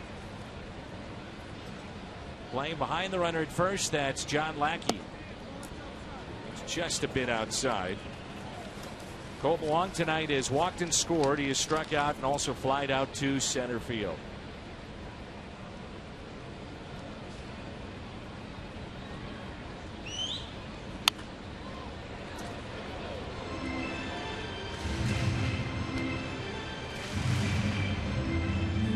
Day pitch arsenal for Carlos Torres. See a cutter, 4 seamers, sinker, a lot of fastballs.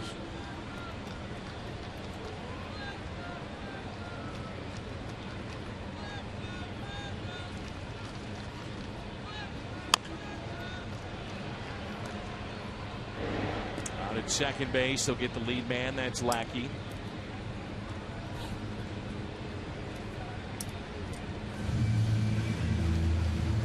Warm, humid night like this, you might want to keep Lackey out up there on the base paths.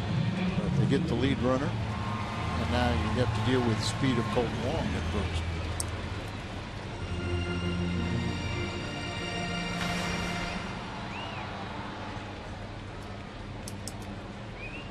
Got to get Carpenter going, Dan. Hitless tonight. He's 0 for 3.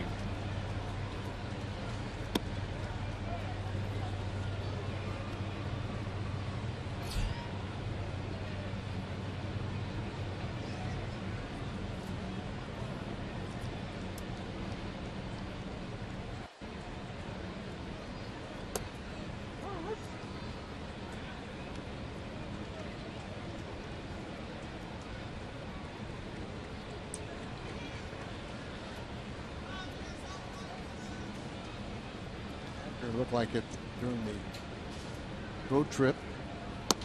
He was breaking out of it a little bit, but now he's over his last 14.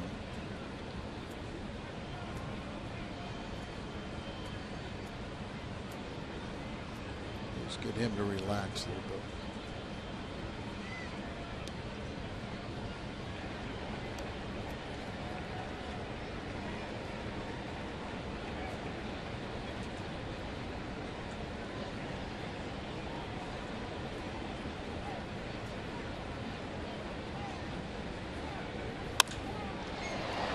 Slicing in the gap in left center, but Kadire is there.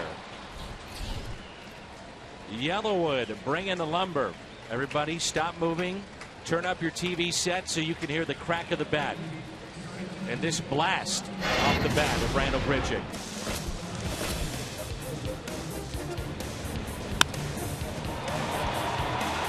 Yellowwood bringing the lumber. And a home run into the bullpen of the Cardinals.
Entering with a ticket, receive their own limited edition mini Build-A-Bear Workshop bear.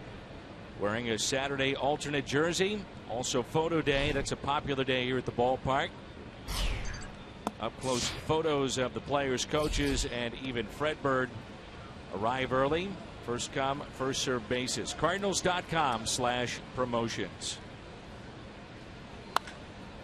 Kadire whacks one out to deep left, and the Mets get on the board. Kadire 2-hit night, his 8th home run, 30 RBIs. And it's now an 8-1 game. It's his 5th home run that he's hit off of Lackey in his career. 2 long-time American League players. Only the 10th home run that a Lackey is allowed, and on the inner part of the plate, he just turns on it. It's a line drive into the left field seats.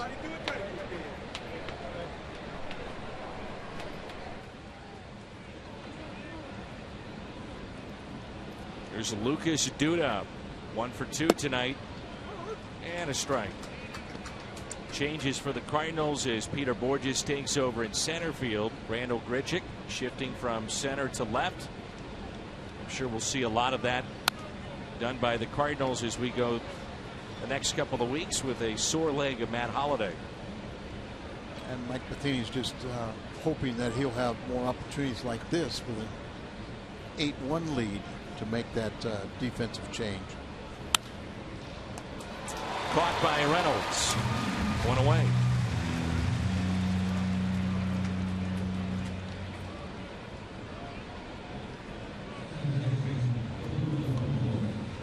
Just talking with Keith Hernandez, the outstanding former MVP here in St. Louis, about when you guard the line or with these shifts. There's Keith working with Gary Cohen, who is tremendous at what he does, both radio and TV for the Mets. Keith there on the left.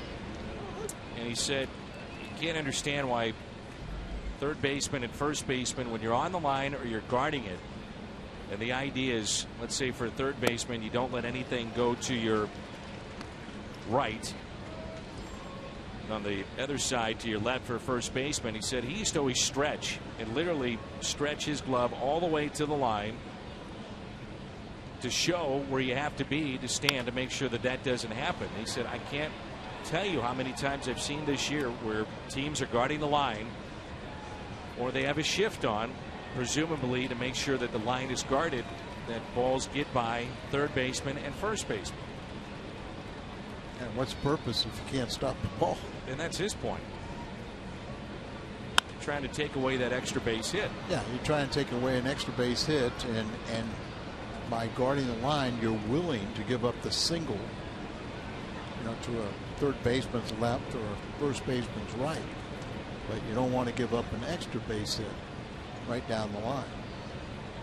0-2 pitch and a strikeout.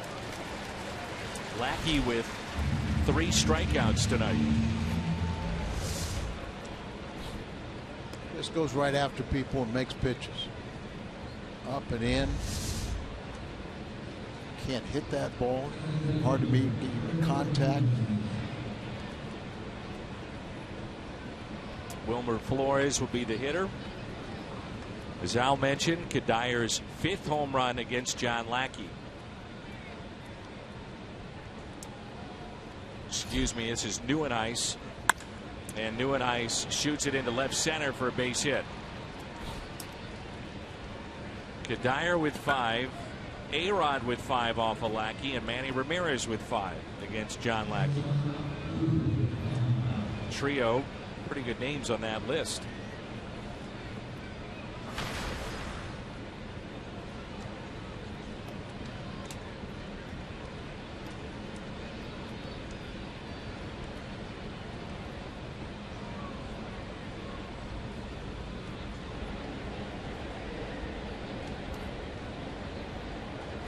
Ruben Tejada, base hit into right center.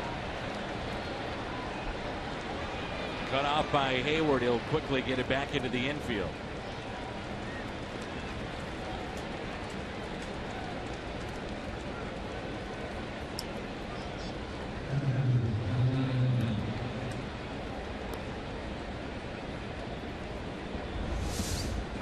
Set up away to see if the ball's more in the middle of the plate. Look at the glove of Yachty as started coming back to the middle of the plate. Up and in. So you gotta watch that location. Now you are at the 8th place hitter and then a pinch hitter. And Immuno is at the on deck circle to pinch hit for Torres. Shallow center. Peralta makes the catch.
Celebrate the best trade in Cardinals history. 25,000 fans ages 16 and older receive a one-of-a-kind Lou Brock bobblehead courtesy of Lindenwood University.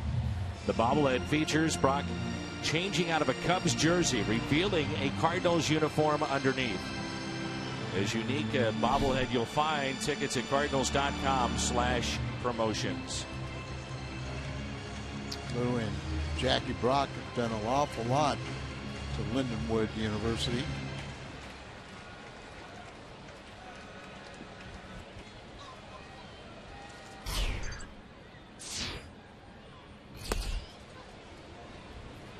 I like to think that baseball is rated G. Here's Peter Borges.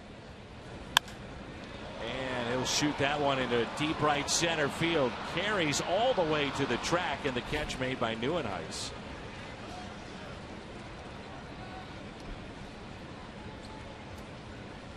Peter had a big double last night, and he really smoked that ball.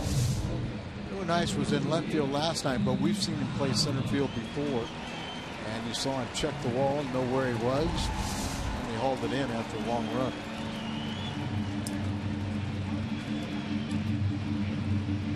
I really enjoy a good selfie.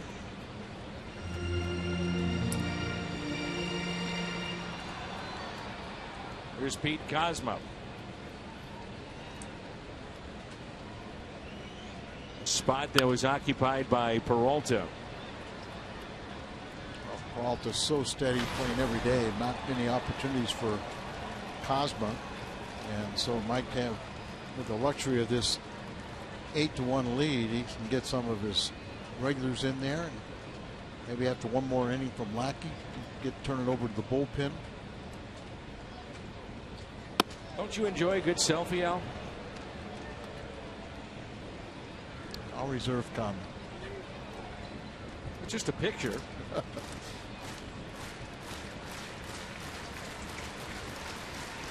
don't like them myself.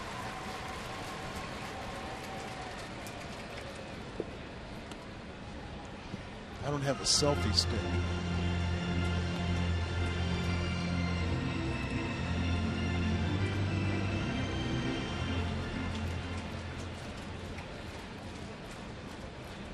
Tom Mee, our longtime director, will find some of the great fans that we have as a part of Cardinals Nation.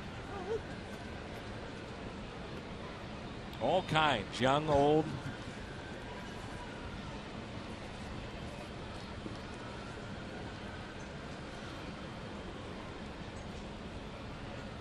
Long night for those Mets fans. 2-2 pitch. There's a diving stop by Tejada, but Cosma beats it out for a base hit.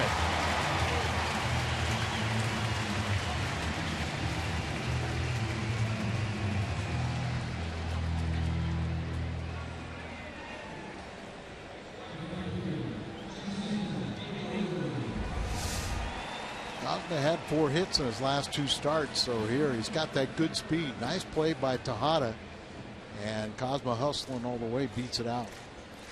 It'd be his luck that he get thrown out on a great defensive play. Now it's Hayward with 1 out and 1 on. Jason 2 for 3 last night, and tonight he is 3 for 3 with 2 singles, a couple of RBIs, and a double. And you want some more good news other than the Cardinals' 8-1 lead here? Pittsburgh jumped out to a 3-0 lead over Milwaukee. Right now they're in the 6th inning with Milwaukee leading 6-3.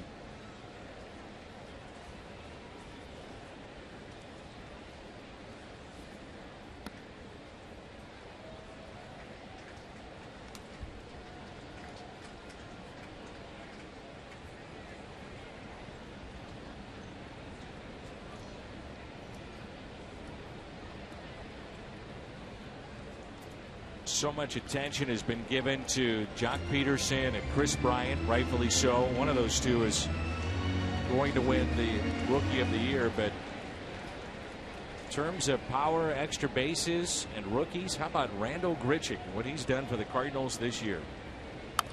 Another home run tonight. It's tapped foul. And you know, I was thinking about this before the game. Grichuk, remember, had the lower back and missed 27 ball games. Seems like he's played every day, but this is just his 45th game start. And before today, he was batting .278. So I mean, he's holding his own and more. Right at the tail end of the road trip before the All-Star break, he started to hit the ball much better. He had a couple of 3-hit games against Pittsburgh. He was in a little bit of a funk at one point, 0 for 21 or 22, and since that time hitting much better. 2-2 pitch on its way. Hayward, base hit into center. 12 Cardinal hits tonight. We're only in the 6th. It's a 4-hit game for Hayward with more time. His 6th career 4-hit game. First time September 26th of 13 versus Philadelphia, but he can add another one right here against the Mets. Well, over half the hits that Grichuk has gotten this year have been for extra bases. Yeah. Well, that's the thing. We noticed that he had that tremendous power, and ball jumps off his bat. He's really cut down the strikeouts, and that's what's helped him.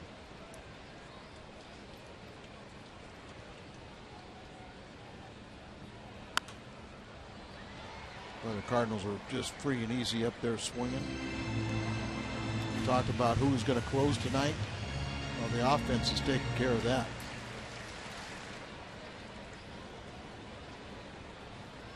Go out there and give a big commanding lead like this. You know, give Rosenthal a couple days to recuperate.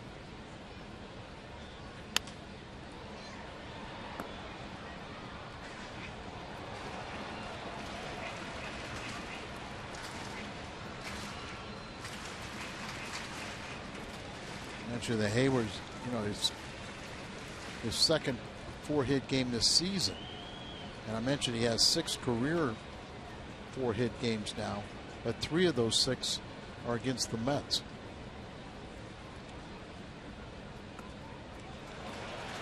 One of those nights right now for New York. Runners advance to second and third.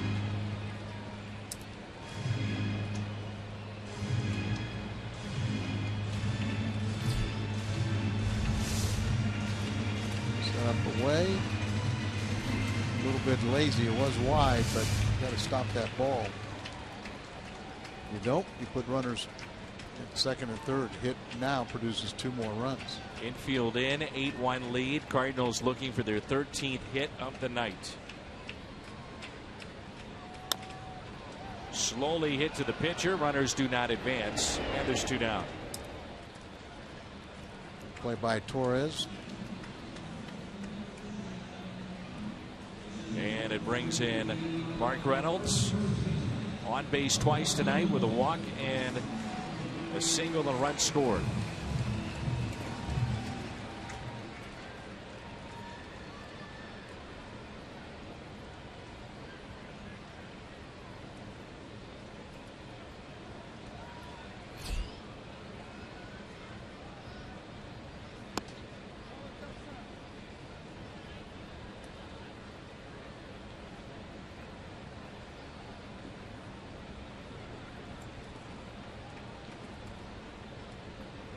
Two outs, 2 on, and a 1-0 pitch.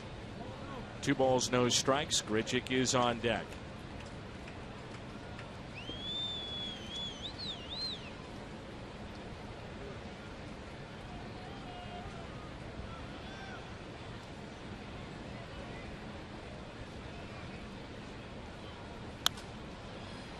Popped up. Duda near the Cardinals dugout. And he's got it. Cardinals will strand 2. 8-1 as we head to the 7th.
Fan photo of the game. Tweet your strongest fan photo to hashtag MWDataStrongFan for a chance to be featured in an upcoming broadcast. It's brought to you by T-Mobile. Hey.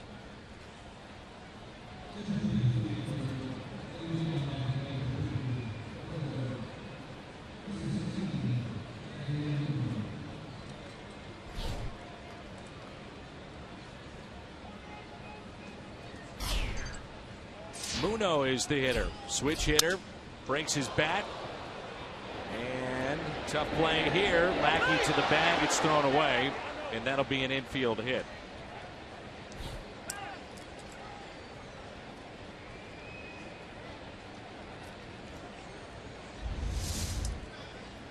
Lackey getting over there to cover the throw behind him. And Muno running, he was going to beat it out, but no further advancement. He stays at first. Muno is an interesting sports background. His dad was a punter on Notre Dame's 1977 national championship team that beat Texas in the Cotton Bowl. His grandpa, Larry, negotiated Joe Montana's first contract with the 49ers. Not bad. Danny played at Fresno State. Switch hitter, and now he's aboard. Granderson with a fly ball into right. Muno halfway. Catch made by Hayward. One away. Talking to some of the Mets about Granderson, and they just say that he just a great teammate, just has that high energy. But they said he's the same if he strikes out 5 times in a game or if he hit 3 home runs in a game. Just always even keeled, but always very, very positive. $90 million as a way to do that. But as we said last night, he gives back. And I agree, he's a good guy. Yeah.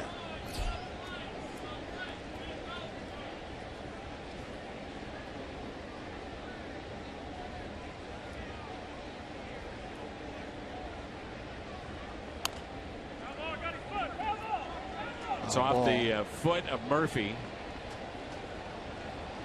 Cardinals with some activity in their pen. You wonder how much longer Lackey will stay in this game. Well, I think Lackey would be disappointed if he doesn't go at least 7. And Mejia will be the next reliever for the Mets. See the foul ball off the toe. Schote warming up, along with Sokolovic. John Lester working on a no-hitter against the Braves. Chicago leading that game 2-0 in the 7th. Hit has been changed to an error, so Lester is hitless through 6. What do you think about that? Changing it? Yeah. I mean, you think the scorekeeper is feeling the pressure of others in a game like that? Yes. As Borges makes the catch for out number 2. I mean, it's either going to be a no-hitter or it's going to be tainted. It was a first inning single. It's been changed to an error. And of course, we'd have to kind of see the play to determine if it's fair or legitimate to change it. Has to be somewhat questionable. So he has the no-hitter going. He's in the 7th now. 85 pitches. Fouled back. Strike 1 on Michael Kadire, who is homered. It's 2 for 3 off of Lackey tonight.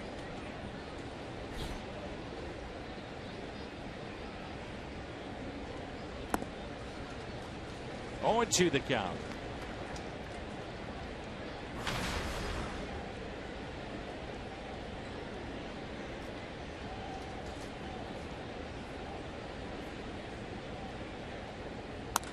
Breaking ball and a base hit into left.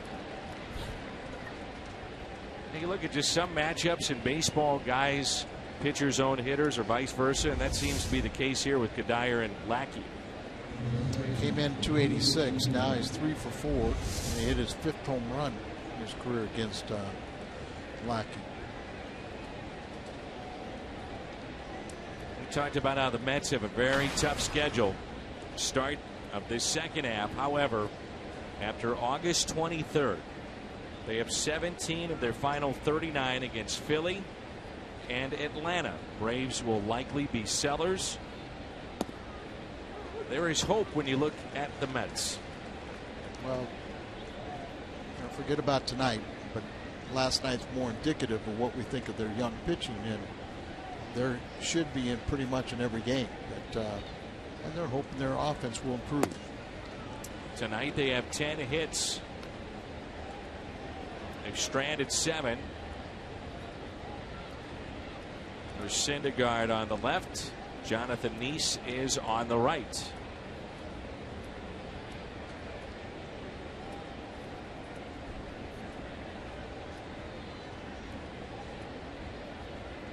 Stretching his fingers out for that splitter grip.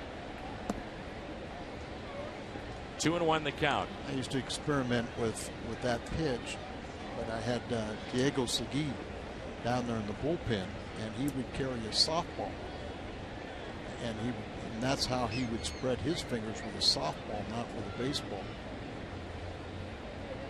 You never mastered it. No. Did you ever try it in a game? Oh, yeah. Gave up a home run one time doing it. popped up a mile high. Molina, foul territory and out of play.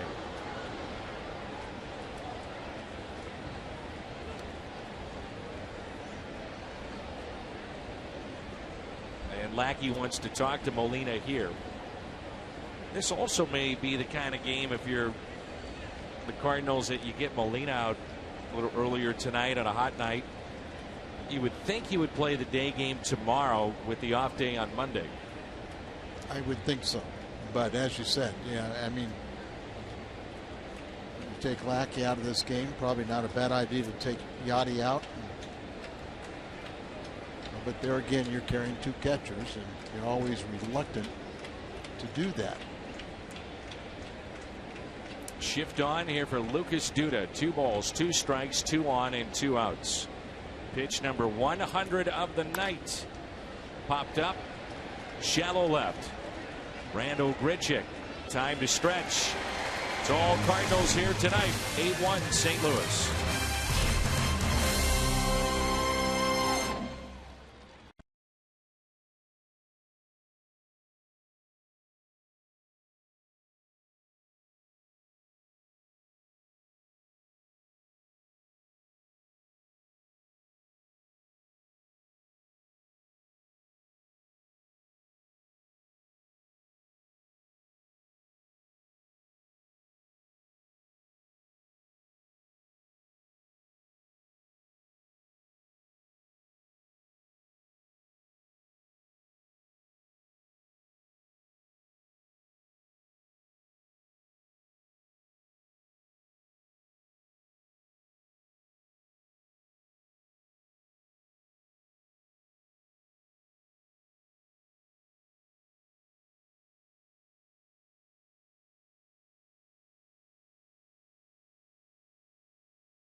Bottom of the 7th, and it's 8-1 in favor of St. Louis. Gateway Honda home run inning. Cardinals hit a home run. The Gateway Honda dealers donate $1,000 to the Make-A-Wish Foundation.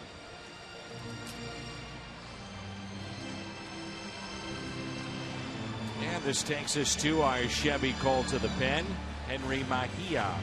Mejia, you see just one appearance. Big blow to the Mets this year was when Mejia was 80 game. He dealt with an 80-game suspension for violating the Joint Drug Prevention and Treatment Program. He returned on July the 7th. He had 6 minor league appearances, 1 here at the big league level. And you see the pin, which was 5th best with a 2.80 ERA in all of baseball. How about Randall Grichuk? Hits just keep on coming. On base for the 4th time. 2 for 2. He's got 3 RBIs. He was hit by a pitch in the 1st with the bases loaded, potentially passed in the 3rd. A 2-run home run in the 5th, and now here in the 7th, a leadoff single. Right off the end of the bat, he was going to be the closer. He had, 28 saves last year, 18 after the break. And then he was face that suspension, but they were very lucky that Familia's taken over and done a very good job closing out games.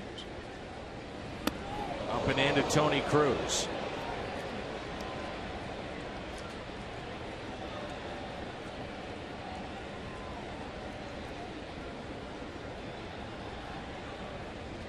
Tony Cruz will stay in this game more than likely, but boy, how would you think if you're going to take out Yachty and then all of a sudden Cruz gets up there and he gets a point to the head? And you're left then with Pete Kozma as your catcher, and that pitch is hit in the air out to shallow center.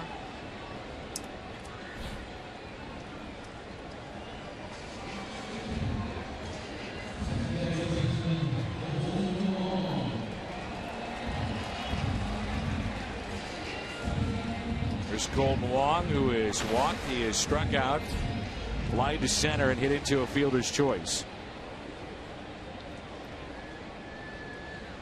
John Lackey tonight. 100 pitches, 7 innings, 10 hits, but just 1 run. Walked 1, struck out 3, gave up the home run to Kadire. 6 of his last 7 starts, he's gone 7 innings. And the one prior to tonight, he went 6 2/3. So all quality starts and just continues his dominance here at home. 1 out, runner at first, and the 1-0 pitch to Colton Wong. Instead, time is cold.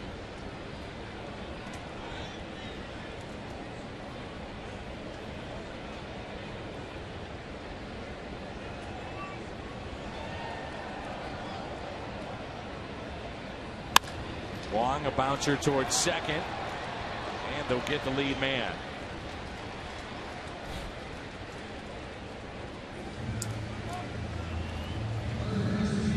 And it brings in Carpenter, who is hitless tonight. He's 0 for 4.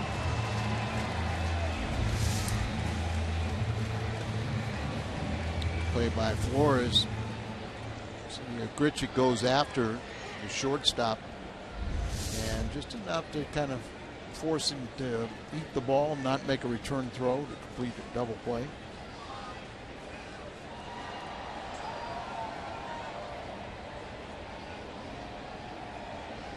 Carpenter has hit 2 line drives tonight, right after Pete.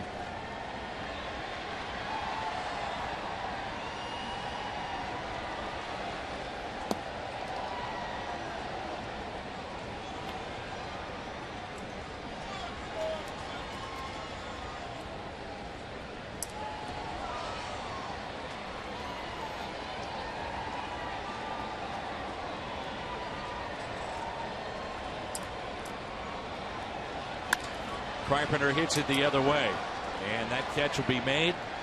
Sends us to the 8th, where the Cardinals have a lead of 8-1.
Midwest, we head to our studio across the street and a Bomberito Sports Update with Pat Barris.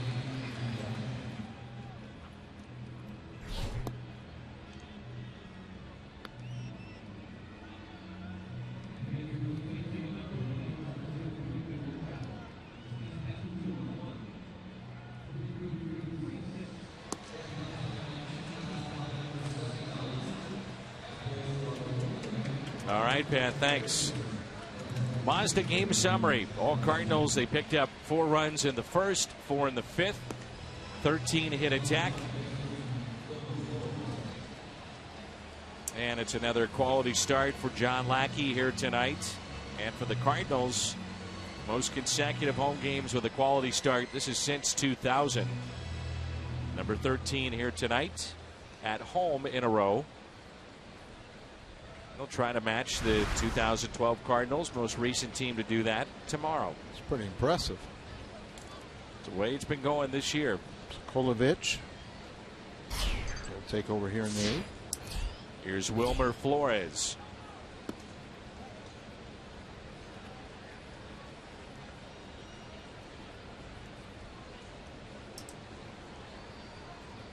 '23rd sellout.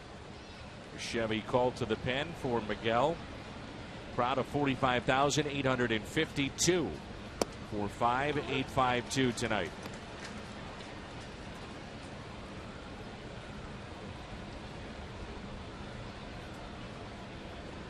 Cardinals will have Tim Cooney going tomorrow. We saw him pitch last Sunday. Sunday night game of the week.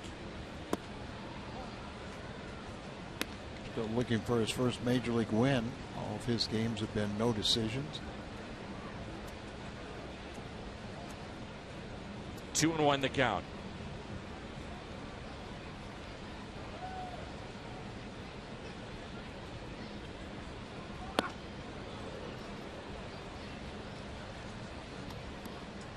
Kolovich hadn't pitched since last Saturday, the All-Star break, so you'd like to have the luxury of having a 7-run lead where you can utilize some of the guys in the bullpen that need a little bit of work.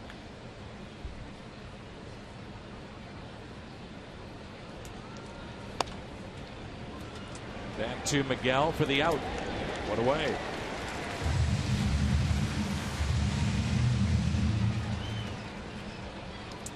Last 5 no-hitters for the Chicago Cubs. Most recent was in 2008. Carlos Zambrano. That game was played at Miller Park in Milwaukee.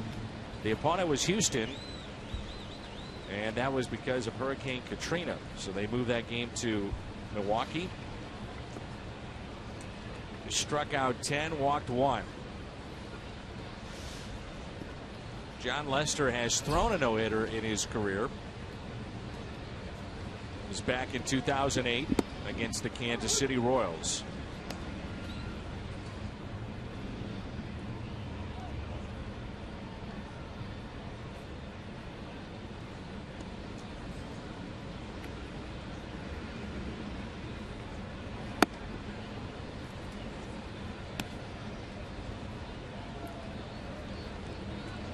An update with the studio. What happens with Lester, and if he gets that no-hitter? 1 ball, 1 strike on Kirk Neuenhuis.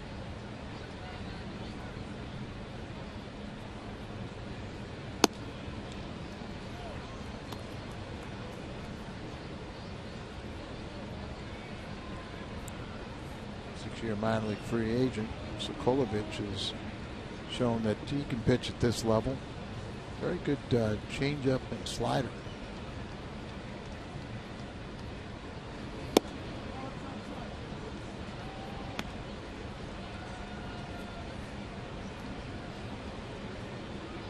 You can see the little layoff has got him trying to find the strike zone, dialed in.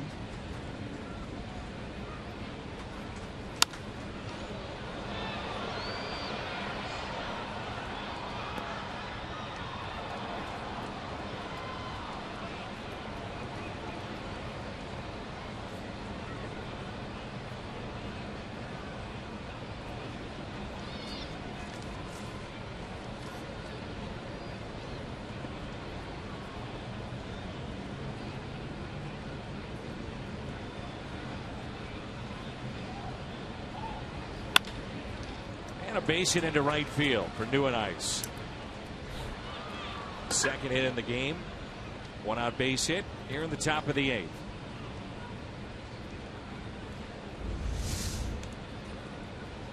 Second consecutive base hit. falling behind the count, and become a little more predictable. Nice hit 3 home runs on Sunday. First time a Met player had hit 3 home runs in their home ballpark.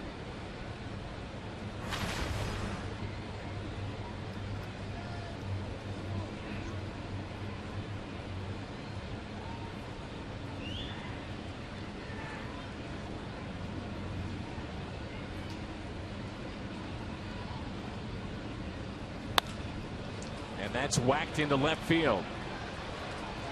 Grichuk will have to dig it out of the corner.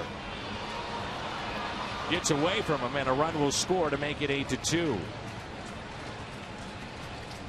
Down there corner, you have that side wall, and he played it to the corner, and then it bounced off the side wall and went wider than he thought anticipated, and he had track it down. And watch here, hits that side wall. You see he's a little bit too close, and then it gets by him. Little nuances of this ballpark that you have to be aware of. New and Ice off to the races and circles the bases. And with that, the bullpen gets active. 8-2 now, St. Louis. There's Johnny Monell. Popped up left side. Carpenter, foul territory.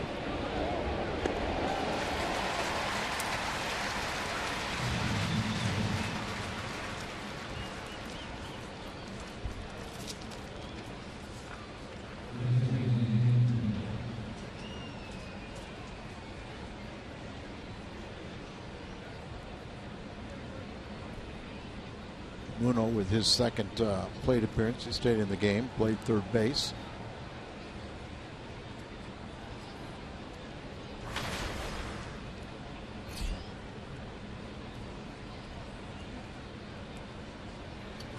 So 2 outs and a runner at second base. 8-2 Cardinals.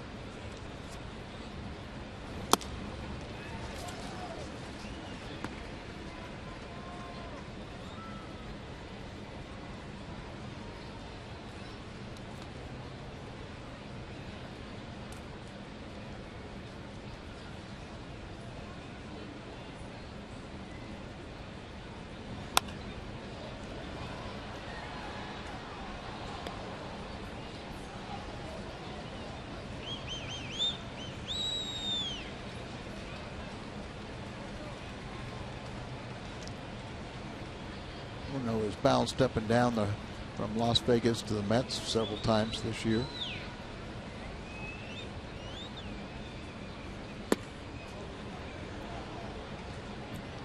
This last time, it was his 5th time this year he's been recalled. The last time was on July the 10th.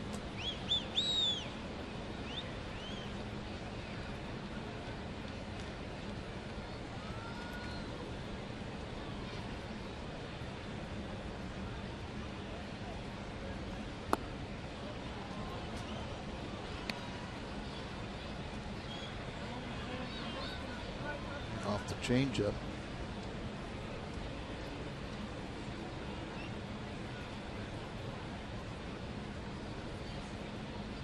Two and two the count.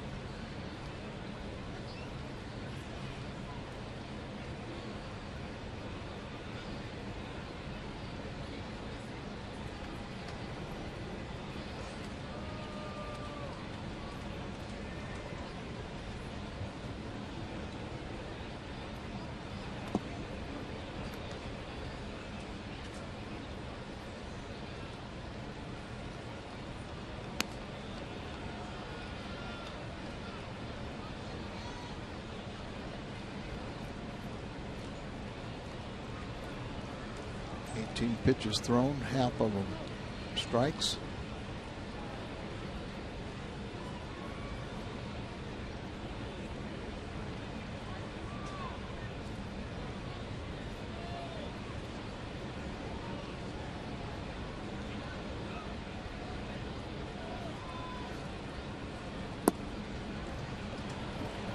Two-out walk, runners at first and second.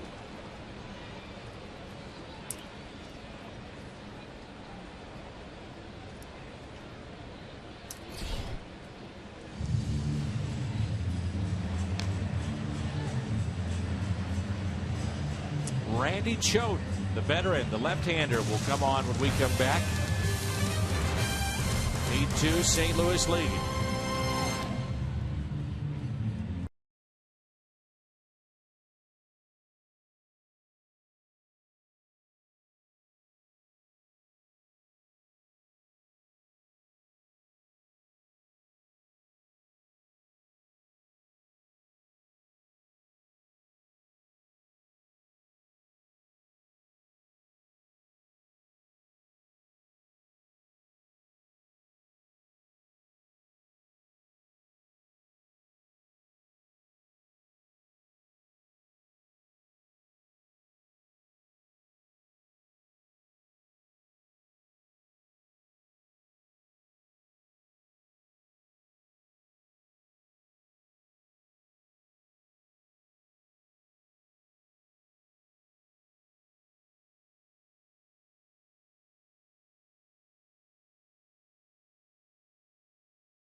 To the White Sox, and now they really don't like him. He breaks up the no-hit bid for John Lester. You changed that earlier hit now back to a base hit. Chris Tillman of Baltimore also pitching a one-hitter at Detroit. Orioles lead the Tigers 1-0. That's in the ninth. It's interesting there. You know, this is Randy Choate's 450th appearance, the most in the major league by a left-hander since '09. And Granderson 5 for 8 against the Cardinals lefty.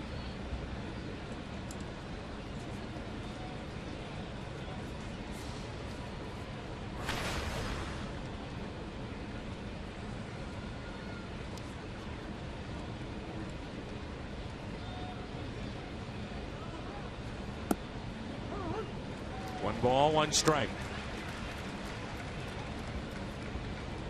John Lester has not won in 10 straight starts. Cubs leading that game 2-0.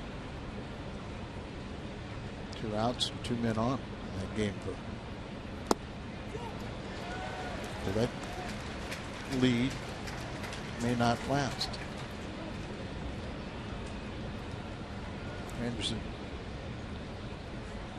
trying to pull the trigger, and a couple of sliders have gotten him by him.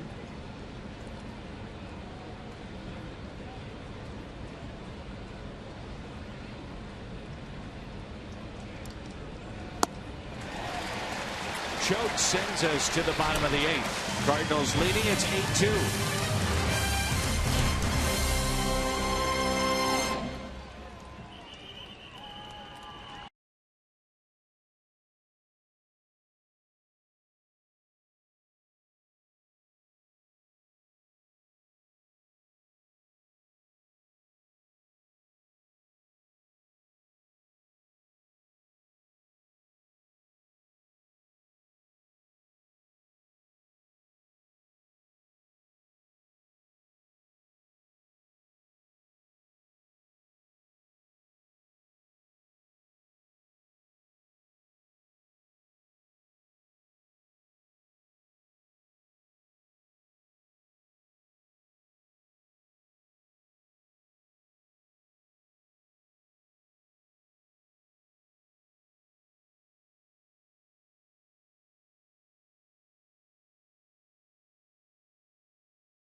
is brought to you by Budweiser. Make a plan to make it home.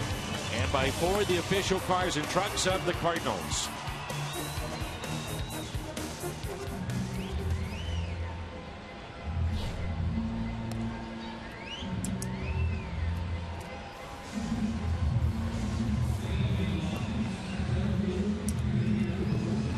Second time in this series we've seen Alex Torres. Mets bullpen 5th in the league in ERA. This will be his 36th appearance. Our Chevy called to the pen. The Cardinals have Peter Borges to lead it off, followed by Cosma and then Hayward. Because of their very good starting pitching, their relief corps has not thrown a lot of innings. And that's helped keep that ERA where it is.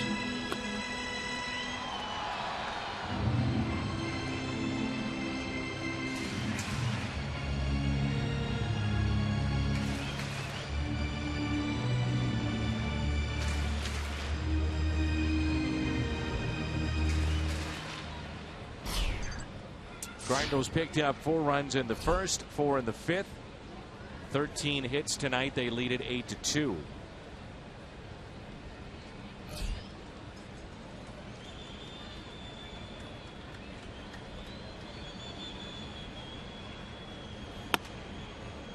Ball 1.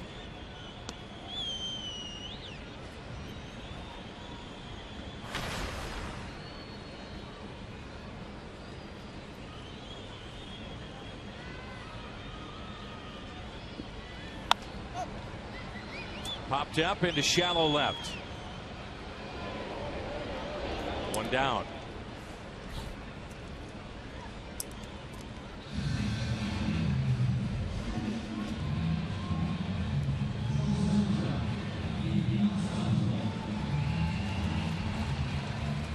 Cosma with an infield hit earlier tonight. He's 1 for 1.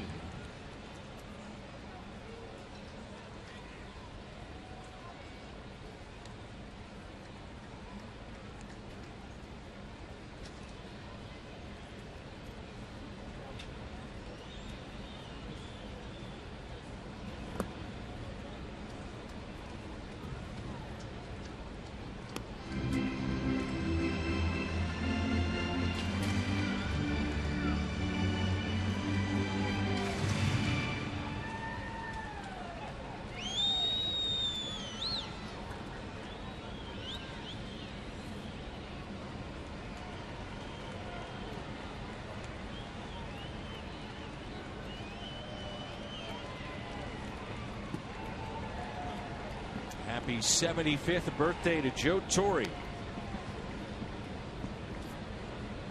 Played and managed both these clubs. Only man in Major League history with at least 2,000 games as a big league player and 2,000 wins as a big league manager. That seemed odd, doesn't it? He's the only one to do it. Yeah.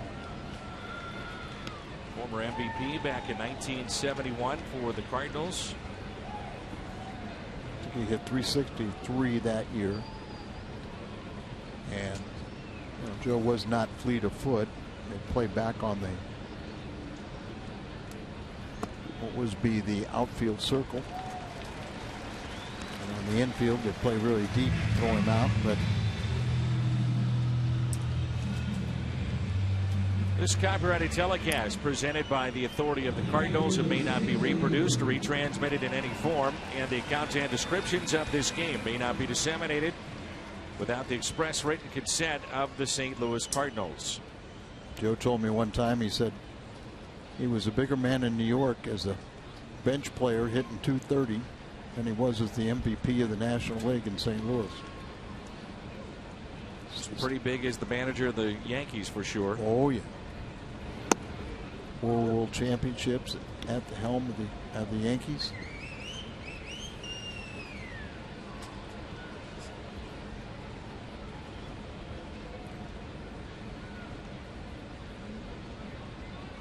Hayward's had a big night with 4 hits.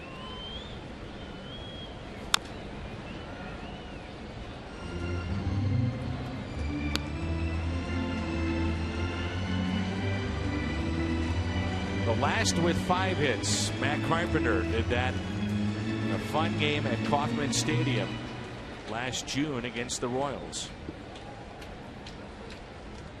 We have a makeup game coming up against the Royals. It'll be Thursday.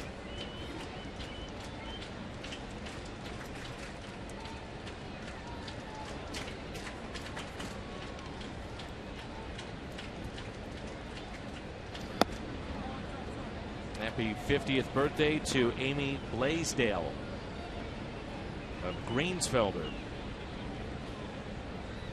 They're building right across the street. 1 ball and 2 strikes on Jason Hayward.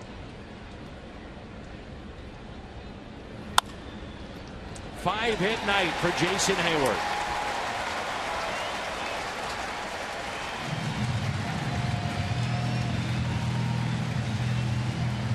Something's not right with Hayward as he looked back into the dugout. Now he's hunched over. Time is called and seemed to be a routine play, but Hayward is hurt.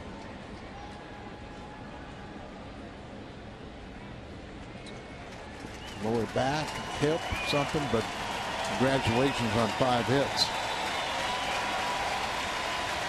It's a good way to get a standing ovation.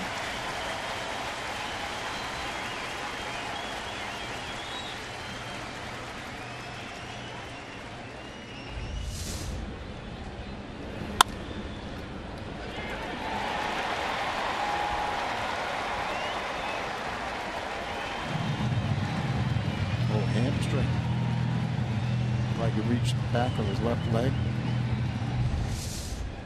So Dan Johnson will be the runner. The Cardinals leading 8-2. 1 out. Here's Tommy Pham pinch hitting for Choate.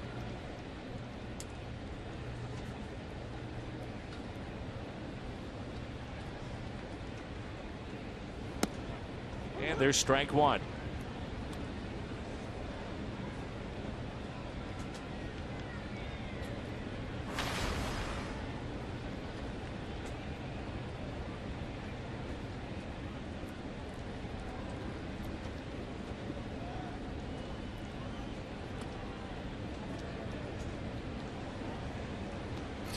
Sam Tuivailala getting loose in the pen. 2 very, very good appearances in Pittsburgh over the weekend. It's like a different guy now with a little bit of movement and deception. Got a great arm. And a ground ball that's chopped to short and into left. A run will score to make it 9-2. That's Kozma. 9-2.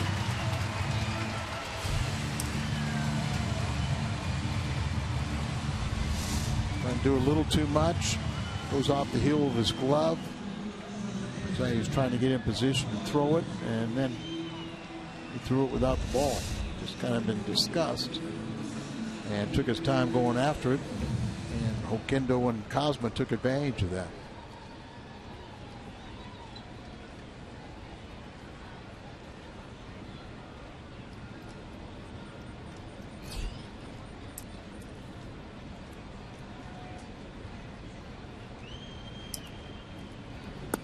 Jason Hayward, 2 games, 7 hits against the Mets. Quite a way to start this second half. Now it's Reynolds with the Cardinals leading 9-2. Runners at first and second, and 1 out.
2 balls and 2 strikes.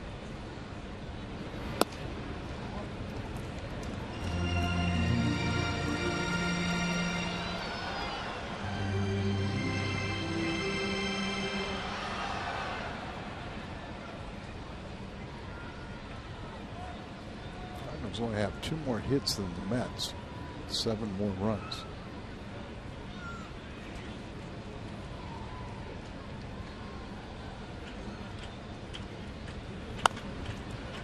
Ground ball that is fair. Long throw, and Reynolds is out. Nice pick by Duda. Very nice play at both ends. Danny Muno did a nice job not trying to decide whether that was fair or foul. Just go ahead and complete the play and then turn around and look at your umpire. And there's a good pick at the other end by Duda. Here's Grichuk on base 4 times tonight. Big home run back in the 5th inning.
Here's a 1-1 pitch with 2 outs and 2 on.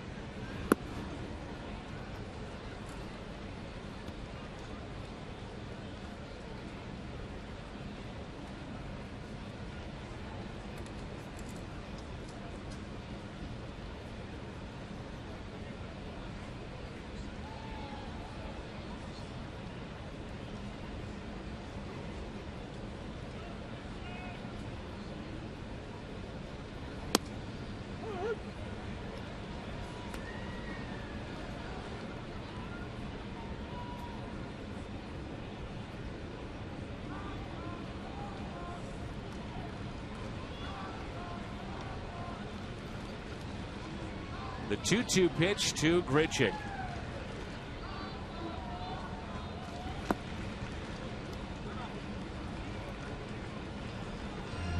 We'll ride this out with Torres, who's at pitch number 25 upcoming.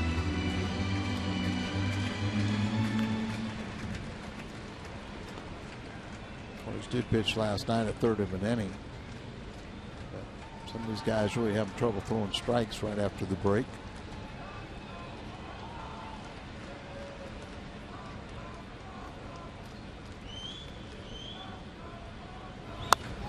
Grichuk lines it foul.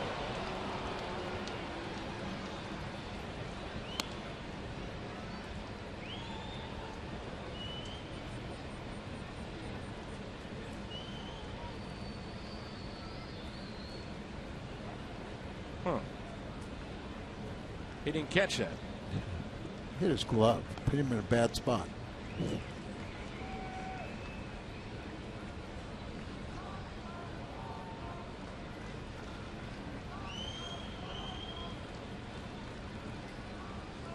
The 3-2 pitch to Randal Grichuk. Off the end of the bat. Deep left. It's gone. 2-home run night. Randal Grichuk. First one opposite way. This one into left. Second home run tonight. Randal Grichuk. 6 RBI night for Randal Grichuk, along with a multi-home run game.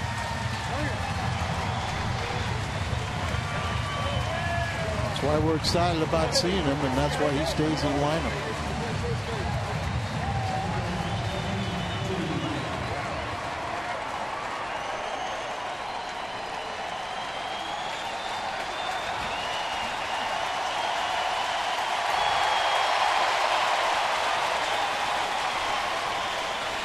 I remember in New York where he had the 5 strikeout game. Next night he had like 3 extra base hits. He's been on fire pretty much since that game. You're going to think he's a Hall of Famer to beat. He also had some great defensive plays in that series. Yes, he did. Yeah. Dan Holbrook with that foul tip. George Gibson, a crew chief, kind of coming down and checking. I didn't think he got all this. You said off the end of the bat, you're pretty close. I mean, look, it's one arm. No, one arm, and it was definitely not the sweet spot, but it carried far enough for the second home run. Second multi-home run game, both of them coming this year. The other one at Philadelphia. He had a great series there.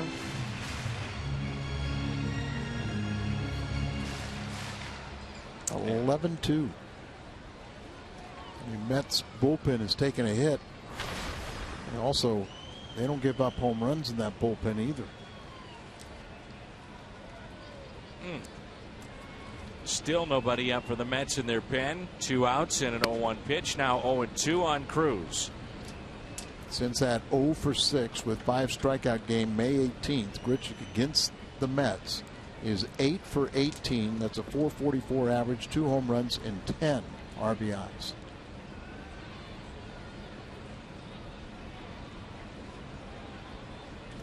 Well, 2.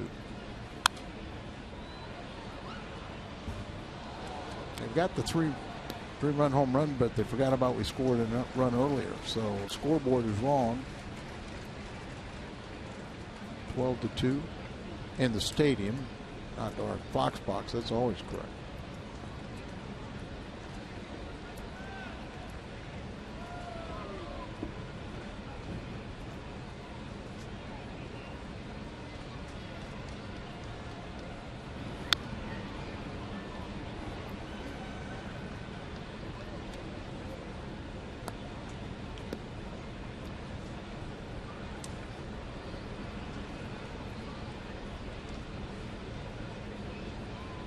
Angle's ready to play another game. Let's play 2.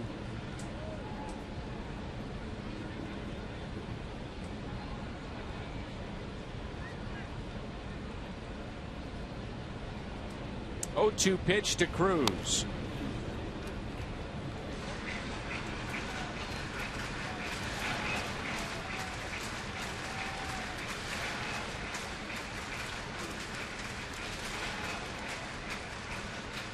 Galava is throwing a game down there in the bullpen. Yeah, if he's not loose yet. Well, I think you just walk out there, you're loose with this humidity.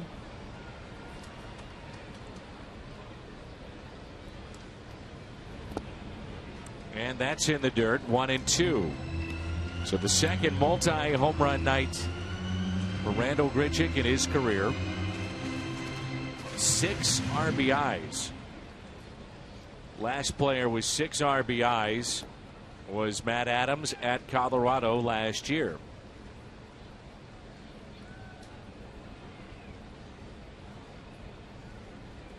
And the 1-2. That'll send us to the 9th. It has been the Randal Grichuk show here at the ballpark. Couple of home runs, 6 RBIs, and a 12-2 St. Louis lead.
Has played now all three outfield spots. Started in center, then he moved to left, and now he's in right field.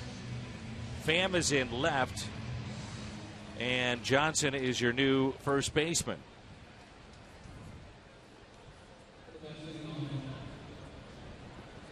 Cardinals are out of position players. They hope they have a real quick top of the ninth right here with Tuivailala. He was a closer at Memphis. There's been a revolving door there. 14 different players have come up from Memphis. But he was 12 for 12. Also a Pacific Coast League All-Star. Here is Eric Campbell. Say 12 for 12 in save opportunities. So what'd you see with him a weekend ago? A cutter. A cutter that all of a sudden, he on Saturday pitched 2 innings, struck out 2, had 4 ground balls, and they were weak little ground balls.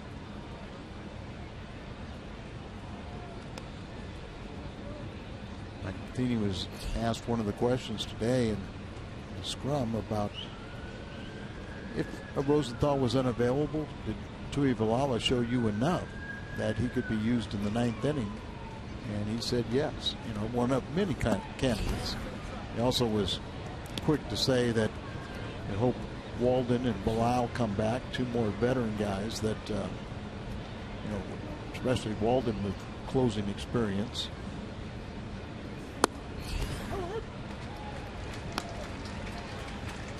Eric Campbell is the pinch hitter. 12-2 St. Louis. Runs have come in bunches of 4 tonight. 4 in the first, 4 in the 5th, and 4 in the 8th. John Lackey, barring a major collapse, will pick up a win. Jason Hayward, our Budweiser player of the game tonight, along with Randall Grichuk.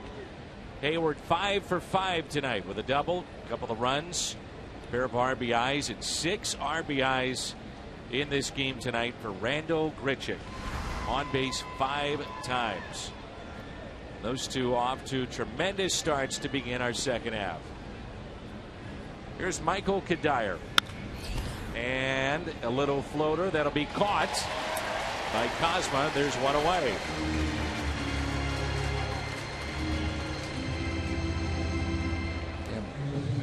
Kozma very quick right there. Made a nice little play, giving that little bloop.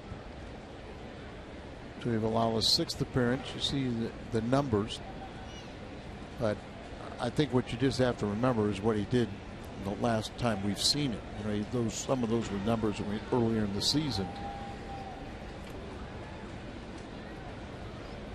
Now it's Lucas Duda against the shift, and this could be 2 to end it. Out at second, it's a double play. Cardinals hold on, 12-2 the final, and a solid win all around for the Birds tonight. A lot of fun with this one as Lackey goes first 7 innings. He was outstanding. The offense was even better. And the Cardinals have 10-run advantage here with a 12-2 victory.